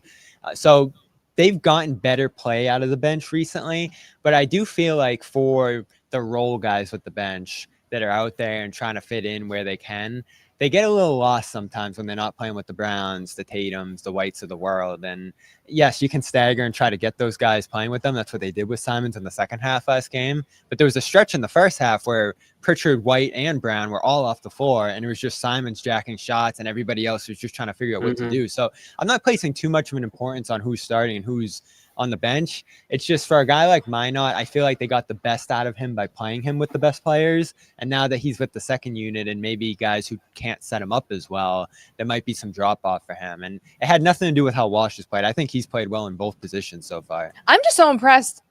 To get a little bit unrelated, but like the fact that Jordan Walsh's last 3 assignments have been Paolo Banchero, Tyrese Maxey, and Jaren Jackson is awesome. Like that's like I never would have guessed going into the season that he was capable of guarding that scope of players and doing so effectively. Like he drew 2 charges on Jaren Jackson, I think, in that first half. He was awesome on Maxey. He was awesome on Banchero. He blocked so many shots. Too. Yeah, like it's just that's not really to your point, but part of it is if you're going to give him that assignment, and if you want to match him up with the opposing team's best player, then it helps to start it. And you made the point yesterday, like if you do get better shooting out of Walsh in that position, does it start to get the whole team going? Yeah, and I don't know if he's like, I mean, he has a better looking shot in my opinion, but does that mean he's a better shooter? Like it's been such a small sample in a month. What's they his have main the numbers. percentage? 36? He was like 36. He has a better shooting pedigree in limited samples than Josh does, but I've heard Josh has been shooting really well. So, And you shoot him at the free throw line, which usually says a lot, Josh. Yeah. So in like 3 months, 2 months,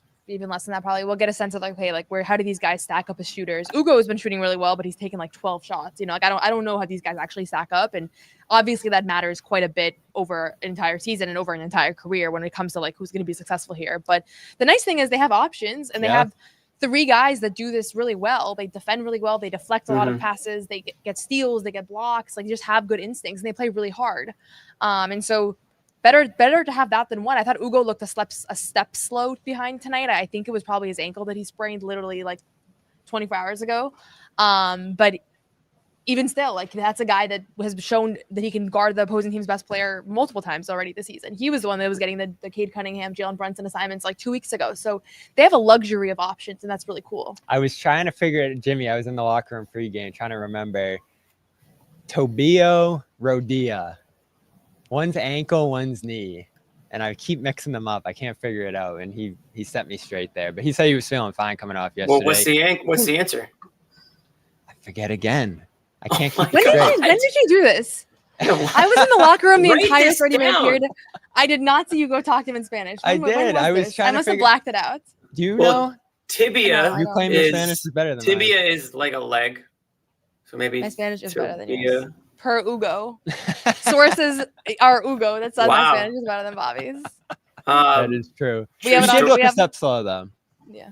I mean, literally like a fraction, but I like for what their job is, you can't be like a hair slow when you're chasing these guys around off ball screens. And that's like been his thing that he hasn't been a step slow. I'm just glad he did. I mean, when Joe he- was also coaching him so hard in the final few minutes there. I was getting like scared. But well, I was that's- scared yesterday when we saw him go off because I thought he really At turned Ugo it. or It was gonna- Josh? Ugo, because it looked like he was going to miss some time there, and fortunately they ruled him available by the end of the Oh, yeah. night. So it would have stunk if he got off to this great start to his career, this level of then involvement. misses, and he like, had to 6 miss some weeks. Yeah, that time. Yeah, sucks. so good to see he avoided a scare there. Good to see this team, and I keep knocking on wood, extraordinarily healthy. You Knock see on- these health updates every single day around the league. So major ones. Bradley Beal's This going to miss feels the like a jinx. season. I- Where's the sorry? no wood around I've said this here. There you already, go. so I haven't jinxed it yet. I know. I just you have to remember what be- I said before the playoffs Easy. last year? What? I shouldn't bring it up. Okay. Don't bring it up. We don't need to talk I about. jinxed- We don't even need to talk about that they're healthy. We know they're healthy. We're happy that they're healthy. Let's all just hope that they stay healthy. Bobby, there's somebody who sent you a couple super chats here, so we're gonna put them on screen. The first one. I need my glasses. Well, I'll read it to you. 45. This is from Jay Cancel Roman. $10. 45% field goal percentage, 35% 3-point field goal percentage, 50 field goal attempts. I imagine that's 3-point field goal attempts. Today, yeah.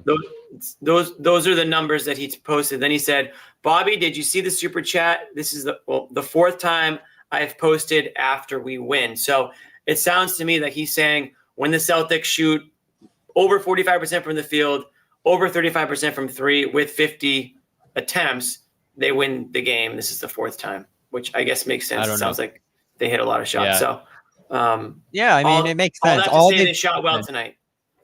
All they've been missing is league average shooting. Like they have been bottom 5 from the start shooting a 3. And so when that levels up to, let's say they end the year league average, I think they're going to be above 500. I think that's the kind of year it's going to be for them, is that they can do all the little things. They can control all the little parts of the game. But what's the shooting going to be? It was so hard to watch that first half yesterday. And we've watched a lot of that this year, of shots from every level just not going in for this team. I guess it was a little more extreme in that one, but it was emblematic of how they started the year. So it was good to see that turn around a little bit in the second half yesterday, as well as in the length of this game here. Not an extraordinary shooting night by any means for this team, but they don't need that. They just need something average, something representative of who all these guys are. And as we said when we first got on here, White, Pritchard, Jaylen certainly too, they're capable of league average 3-point shooting. And if they can get there, this team's going to be in a much better spot, but they need to get there. I don't think they can shoot this bad all year and have a good season. And the tough thing is it's a team thing. And like last night, for example, they were missing layups. They were missing everything last night. But the 3-point thing really does come down to Derrick and Peyton. Like they're the two guys that are your highest volume And 3-point shooters. Hauser's got to get going. Hauser's going to get going, but those two guys have always attempted more threes than them. I think those are the two guys that are playing the bulk of the minutes. Hauser's played fewer minutes. So he's important, obviously. And obviously his biggest thing is 3-point shooting. So it's critical. And to him. Simons too. And yeah. this But Simons is, has had a good shooting season. yes, and that's why we're not going to do it tonight. But the reason I'm on Team Simons, get him involved, get him more acclimated, be more aggressive in utilizing him, is he is the best shooter on this team. It's looking like 3-point shooter. So they need to tap into that. They need to utilize that. It's got to be part of this team's attack. It's a balance, right? All this stuff, but he can't get forgotten. What do you feel about his game tonight? Great playmaking game. I don't know how many assists he finished with, but he threw some of the best passes I've seen. Yeah, he had. I was really impressed by his playmaking abilities, and that's a part of his game that I don't know how long it's been there. Again, like I didn't watch a ton of Anthony Simons prior to this year, but His the assist to last turnover week or ratio so, is always good. last week or so really has shown that ability, and I don't know if that's something that has been an intentional effort on his end or it's just kind of happening. But he throws these really nice like crisp bounce passes to the post that, and rewatching the second or the Philadelphia game, like Nimi's open a lot, and a lot of times they miss That him. was an underrated takeaway tonight. They finally hit Nimi. And they hit him, and I think he helped set the tone there. And it was a couple guys too, but he's good at that. I think everybody's kind of thinking and looking for him a little bit more Great Kata game, honestly. He was awesome. They Probably found flying under the him. radar because of all the shooting bounce backs, but he was another major contributor here. And he didn't look great in preseason. Like, he has had a massive improvement over the past month. And in Orlando, Joe actually said that when I asked him about Kata. He was like, he's gotten a lot better from training camp to preseason to now. And it's like, that's a 6-week period. So you're seeing that his confidence and his rhythm grow. Not to answer Simon's question with Kata, but I saw that connection a I'm couple glad times you tonight brought that I up really Kata. liked. I forgot about him. 13 games now, 13 starts. I don't know if we thought that's how it was going to go, but that's to talk about positives from the season so far. That is a major one that he's held it down and he's maintained that spot against some competition too. Garza's surged lately, and Tillman closed the game at one point against Philadelphia. Like, it hasn't been certain that he was going to hold on to that, and he has. So credit to him. He does continue to play better. He continues to look like one of the more important players on this team, just in terms of what he brings versus everybody else at that position. Too bad Boucher got another shot tonight and just didn't do Boucher's it. It wasn't long, but yeah, completely different player. But I'm glad you brought up Kata because we mentioned him briefly in the beginning of the show, and a perfect 6 of 6 from the field tonight. I called it like a Kendrick Perkins type, line back in the day. Perk used to just, I think he still has the record for Celtics field goal percentage, unless Rob Williams broke it over 30 games one year. But I thought Mac was up there too. Yeah, no, Perk definitely had it at one point, and Kata's definitely stepped into a nice role here. I love when he's out there on the court. Again, he gives you everything he has. He just can't give you it at like a 30-minute mark. And that's where our new friend Luca Garza is coming in. And I know Noah wrote a nice piece on Luca Garza recently, and what perfect timing for this guy to really step up. Some are saying that the piece is what caused his increase. A lot of people are saying that. A lot of as people are they saying should. that. Yeah. A little bit of fuel to the fire there, but 14 points tonight for Garza, 7 boards, I think 5 offensive. This guy is just all over the glass. He's a ball of energy. Ridiculous offensive rebound. It felt like if there were potential offensive rebounds, it felt like he had like 10 to 15 yesterday. And then he's got his hands everywhere. Tonight. And so go ahead. Sorry, Jimmy. I was going to say, I want to throw this to Noah, but I know you asked Joe a question about him after the game about, I kind of couldn't remember the exact wording, so I wanted to throw it to you to just if you could just tell everybody the question that you asked Joe and the response. I thought his answer was very interesting. Yeah. So the whole the story, which you can find on Celtics blog, is about just basically this guy being the hardest playing player always. Hardest playing. That's kind of what got. Yeah, hardest playing. Is he top 3 now with Shyman? I love that term. So did he pass Shyman? I'm not doing this. So Luca tonight, it was Bobby Kravitsky that first asked Joe about Luca, and the thing with Joe that I'm sure regular, watchers of the show, know Joe Mazzulla's press conferences. He does not like to heap praise on players. It's very rare, especially guys that are just beginning to establish themselves. Like maybe Derrick will say whatever, but as somebody like Luca, you normally not say much about. Walsh, Shyman, Kata, Luka, and trust me, like for years now, I've been fishing for those quotes as somebody who's writing stories about these guys, so I know it better than anybody.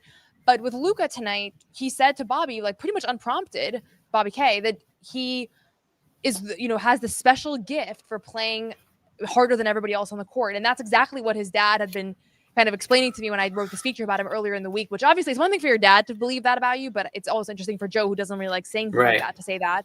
And then I asked him, like, do some people just not have that? And did you know right away that Luca had that? And he was like, I knew like the day, the first day that he had that innate ability to be the hardest playing player. And followed up with Luca in the locker room, and he basically said, that it's that natural like lack of athleticism that he has always had has forced him to be that guy. He doesn't know if he was born that way or if it was a God-given talent or whatever it is, but because he had to find a way to stay out there and to be impactful, like you don't have a choice, right? Somebody like Jaylen Brown, who was probably the most athletic guy in the state for his upbringing. Like, you don't necessarily have to be the hardest playing player because you can just make up for it and jump out of the gym. Or, most of these guys, most of these NBA players, like never had to like be the like. And it's a detriment to some of them. I think when they get to the league. coaches were telling Luca's dad, like when he was a 9th grader, like this is not going to work. The guy does not have the athleticism required to be a basketball player. And so if that's the very rare backstory. And yes, he was really tall, and that certainly helps. But he was 6'7" and he couldn't dunk. Like that's wild. Who like He's pretty ground bound. Yeah. There's not a lot of athleticism pop to his The one thing that I'll say though that his dad explained to me, and I'm really glad that he said this because I've now the last 2 games since talking to him, I've seen it differently.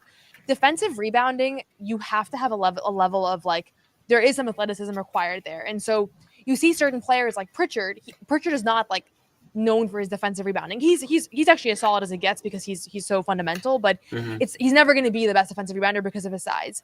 Luca Garza is never going to be the best defensive rebounder, but offensive rebounding is a completely different skill set. And I think sometimes that gets lost because we just talk about rebounds in general and how many does this guy average. And on the offensive end, I think this is somebody that he just has the timing and the desire to get them. And as soon as his dad kind of explained that to me, it's always been different for him, the offensive end and the defensive end.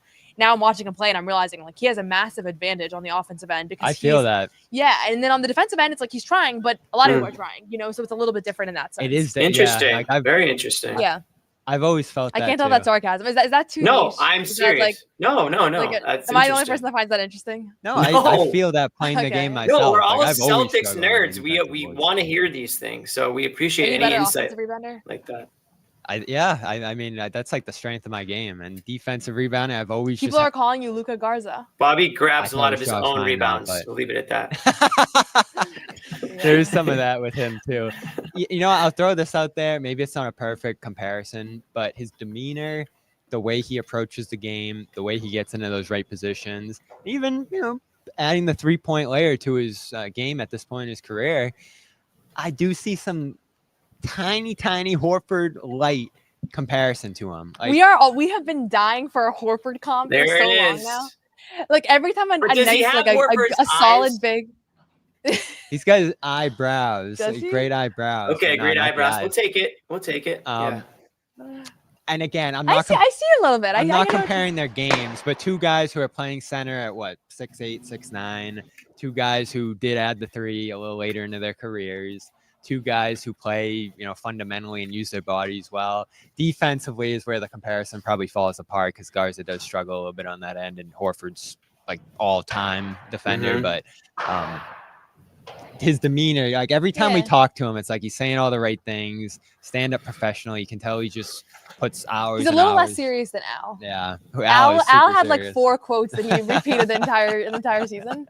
Where is he between? Like, is there a little part of Cornette in his game, Bobby? Maybe. No, I don't see that. Cornette's 7'1" or whatever he is height wise, length. Like he just takes up space out there with his length and height. Where's Sherrod? I don't Sherrod- quite see if that. Sherrod was Now here, he the would've role, left. the role is similar, right? Like he's screening a ton. I think his screening's fantastic. By the way, it's probably in part because of his body. He does have like a great body to screen with, but he's always setting up guys, creating separation. He talks a lot about that, and man, like. If you followed him since college, and I do recommend people watch his college highlight tape because he was like otherworldly. right on Like he that. should be in like the college Hall of Fame. Like the The career other thing he that's had. fascinating is he was National Player of the Year, and then he was drafted late in the 2nd round, and very few people thought that he was going to make it as an NBA player, which is, Yeah, I I mean, was he's not worried. the only one, but it's always a fascinating prototype of a guy who clearly like destroyed at that level, but people are just like, there's something fundamental that he's not going to be able to overcome. He's at lost a the lot next of level. weight. He was very heavy in college. He was, a post up big. So Mhm. he's definitely chiseled out in a way that has helped him. He's gotten probably those- had his- to change his game a little bit. He's in a way. and add the 3. Tonight we saw the 3 unleashed, and I want to see more of that because I think he's a good shooter. The free throw actually does look a little shaky for him. I know we mentioned it with Josh, so it's not supernatural, but he hits a lot of them. We see it in the warm-ups. You mentioned the amount of practice shots he took last year. Like More than anybody in the NBA. That was one Yeah. of the cool things I learned is that 28 out of 30 NBA teams track shot attempts at practice. The Celtics are one of the 2 that don't. And he took 12,000 more shots than That's the a next crazy guy. shot. Wow. Per Noah basketball. Did I say this yesterday? Wow. Yeah, you I might have because You then might I as well said say it no again. relation. So that's why I Great lied that he stat. It's Noah with an H. was- No with an H, no relation. But it's a great No stat. relation. Okay. I'm glad he's breaking through. And you know what? Everybody with this team who we went into this year saying, all right, are they gonna, there's opportunity here, are they gonna take it? Maybe save for Boucher, who's done what he needs to do in his career, right? He's won a championship, he's played a lot of basketball in Toronto, but Garza, Walsh, Mine not. All the unproven guys. All the unproven guys have done a little something so far. Shireman's still on the low end of that, and you're hoping that he can find some. Drew a nice charge today. Hit a Yeah. nice 3. No, he got back involved. Some He's good not. plays. He's not buried right Yeah. now. So everybody on this team can feel like there's opportunity and a chance to get involved. And Joe said it tonight. He asked his biggest takeaway. He was asked his biggest takeaway from the start of this year, and it's that we care. Like we're invested right now. And not that he said that, but I feel like that's his sentiment. Is that everybody on this team's in alignment. It's probably easy losing some of these games or sitting sometimes or whatever hurdles these guys might run into this year to break apart and not continue to play at the intensity. Like they've had a few slip ups in their effort at times, right? Like you've been tracking that. But Really it hasn't not a persisted. lot. It's Not a pretty lot, much one or just the two. Utah game. Yeah. Which is, out of 13 games, it's not bad. Yeah. You just can't afford it because this team's gonna lose if that's the Right. And we'll see if situation. that But can last the whole listen, this year. is what we were saying yesterday too. Like this team has been really fun to watch. They've competed at a high level. The problem right now is that they've been losing their crunch time games, and this tonight did nothing to show me whether or not that's going to trend upwards. But they're in every game. I mean, I think they got blown out once by the Rockets and half a game by the Knicks before they made a little push there. So they're competing. They're right there. Like this is not a roster that's like, this roster just can't hang. And the defensive rebounding, by the way, what I thought was going to dominate the entire year, they out rebounded this team a lot tonight, and that's just kind of been not an issue anymore. And they've gone through the hard part, Jimmy. I texted you guys this earlier. 13 games in 22 days. Difficult opponents, 3 Philly games, a lot of road games to begin this season. They got 3 days off now. We mentioned the practices. Their only 2 games next week are against Brooklyn. Like both? Who's just like that's an Love. automatic Wow. win. So they get like the next 10 There days is- off. That is an automatic win. The Knock Brooklyn on There's wood. Nets, no such thing as an automatic win. I'm declaring it right now. They're gonna win both. What's the Bobby, timestamp on this? don't Because do now they this. don't win both games. Come Yeah. on. We'll I make can't sure- say this we'll about make the sure- Ahmed has a Nets. timestamp. Okay. Bailey and Ahmed Yeah. will make sure that we play this one back. Hopefully we don't have to. Why- If we yeah, do, okay. Bobby, You don't have the you're level gonna of faith in the Celtics. Bobby, It's not about Bobby, that. It's- you're gonna have to do It's the game another of apology basketball. cam That's if the they whole point. lose. Yeah. I If did they say they lose- had no chance against the Knicks. Now I'm saying Yeah. they have 100% chance. I can't against get the triggered. Nets. I can't get rage baited by this. Like I'm not doing it anymore. If they lose, Bobby will be back on Yeah. apology cam. We're gonna get everybody out of here, but before we do, we promised Noah. Oh, Clippers. I forgot about the Clippers. We Promise Sorry. Noah. Oh, No, credit cake. We promised Noah that we would. Okay, no, we're gonna let you choose. Do you want to do brownie award or credit cake? Let's do brownie award because it's kind of hard for me to come up with the percentages when I'm not in front of my computer. All right, I would love to do credit cake, but we'll wait until you're ready math-wise. We'll do brownie No, award. we can. Okay, fine. Let's do credit cake. Let's do credit cake. I didn't know. All right, let's I do didn't credit know. cake. We actually have the credit cake open. I'm gonna play right now.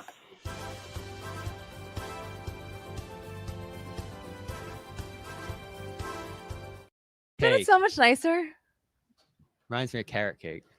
Who wants to go first? Do you want me to go first?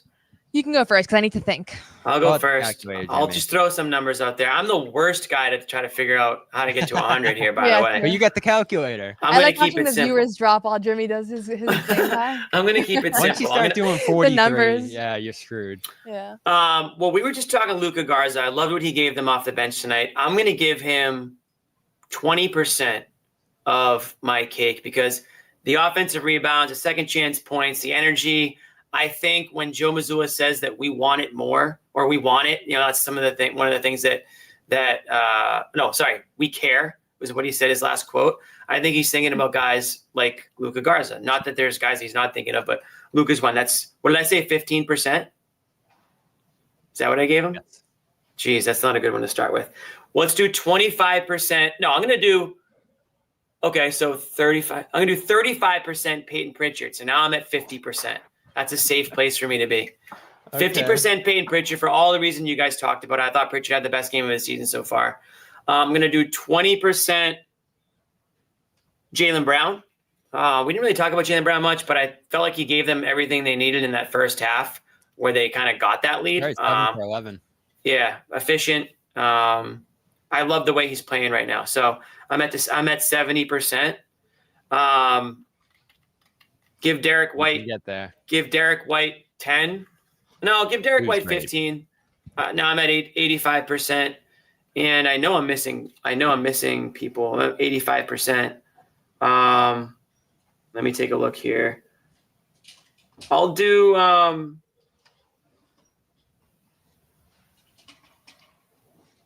I'll do Joe Mazzulla 15% for getting these guys. Yeah. Rebound. The way they responded from last night. Less than 24 hours later. I think that says a lot about what he was able to do to get these guys ready for action tonight. All right, I think I got mine figured out. I'm going to go 30 White. I thought White was exceptional tonight. Full control, made his shots too. I thought he was on the podium tonight, so I think it's fitting he gets the biggest. I will go 20 Jaylen, who I thought, again, set the tone with the shot making here. Was good all around again, gathering the attention, all that. So that gets us to 50. Throw another 20 at Pritchard, who mentioned the shooting, all of that. So that gets us to 70. And then let's go like 15 Garza. That gets us to 85. I'll go 10 Kada, who was excellent here tonight. And let's throw 5 at Joe. Yeah, I could have probably given. That was exactly my credit cake. Oh, okay. No, it wasn't. Wow. Okay, I think it is. I have it in my head, but okay, let's get it. No. Actually, 3 Joe, 2 Walsh. Okay. Let's split up that one. Give him 2. Okay. It's not even a slice at that point. 30%. I'll change it from here. 30% Derrick, 20% Payton. I think that the backcourt was what really kind of changed the game in this one. Okay. I like that. I'll give 15 to Jaylen. What am I at? 65. And then 10 to Kada, 10 to Garza. It's so stressful. 85. You're the most. I'll give 10 to Jordan and 5 to Joe. Okay. 100. But everybody's eating tonight. Everybody's eating. I think Jordan. You forgot Ron. Shit. Yo, Ron Harper story dropping in the morning. I know you guys are all holding your breath. Wait, are you serious? Yeah, I'm completely serious. That's awesome. He had 6 points. He had 6 points in 4 minutes. Which puts him on pace for what's his per 36. We'll always remember this one. Yeah. His per 6 would be. He was at a block in 4 minutes, which means that he had 9 blocks times per 6. 36. Valuable Ron Harper Jr. I do minutes. like per 36. Ron Harper probably had an awesome childhood. I'm just guessing that he had an awesome about a college player. I'll save that for another time, but he was great. Yeah, so we'll look forward to that, Noah. Bobby, you guys got anything else coming up this week or anything we should look for? I know there's no games until Sunday. Yeah, we got a couple practices, so we'll have coverage of that. Nothing tomorrow, though. Nothing I'm tomorrow, waking up which at is 2 nice. p.m. Wow, day off. We'll have some off-day podcasts, some guests coming up. We got AJ DeBance, who's going to be playing here on Saturday, coming up on the Garden Report. Are you going? Stay tuned for that. We will be there. So we'll have coverage of his game here. Everyone wants to tank for him. Like I said, everyone. He acknowledged it. So it was cool to hear him talk about that. And great. We'll hear from more of him over the weekend. Well, we appreciate all the content you guys are pushing out for us.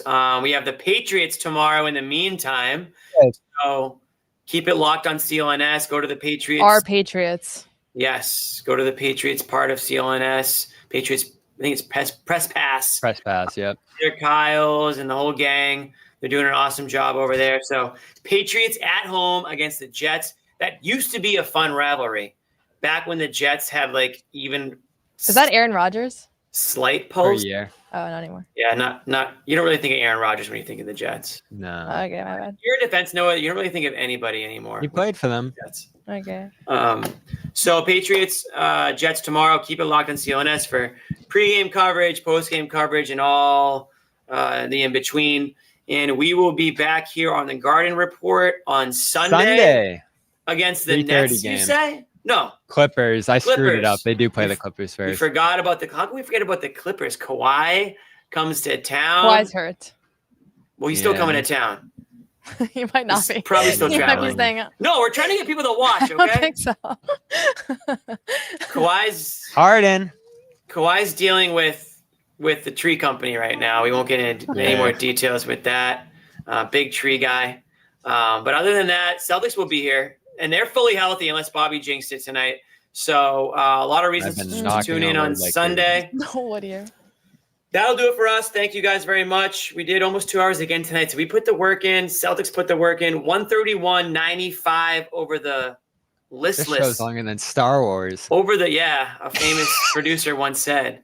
The Grizzlies, not much growl in the Grizzlies. You don't want to be a Grizzlies fan right now. I want to talk about Ja Morant next time the Celtics play the Grizzlies. We didn't talk about him enough tonight. Maybe he'll be on the team by then. Maybe he won't be. Regardless, we'll have you covered. On that note, we'll see everybody on Sunday. Bailey, hit us with the outro.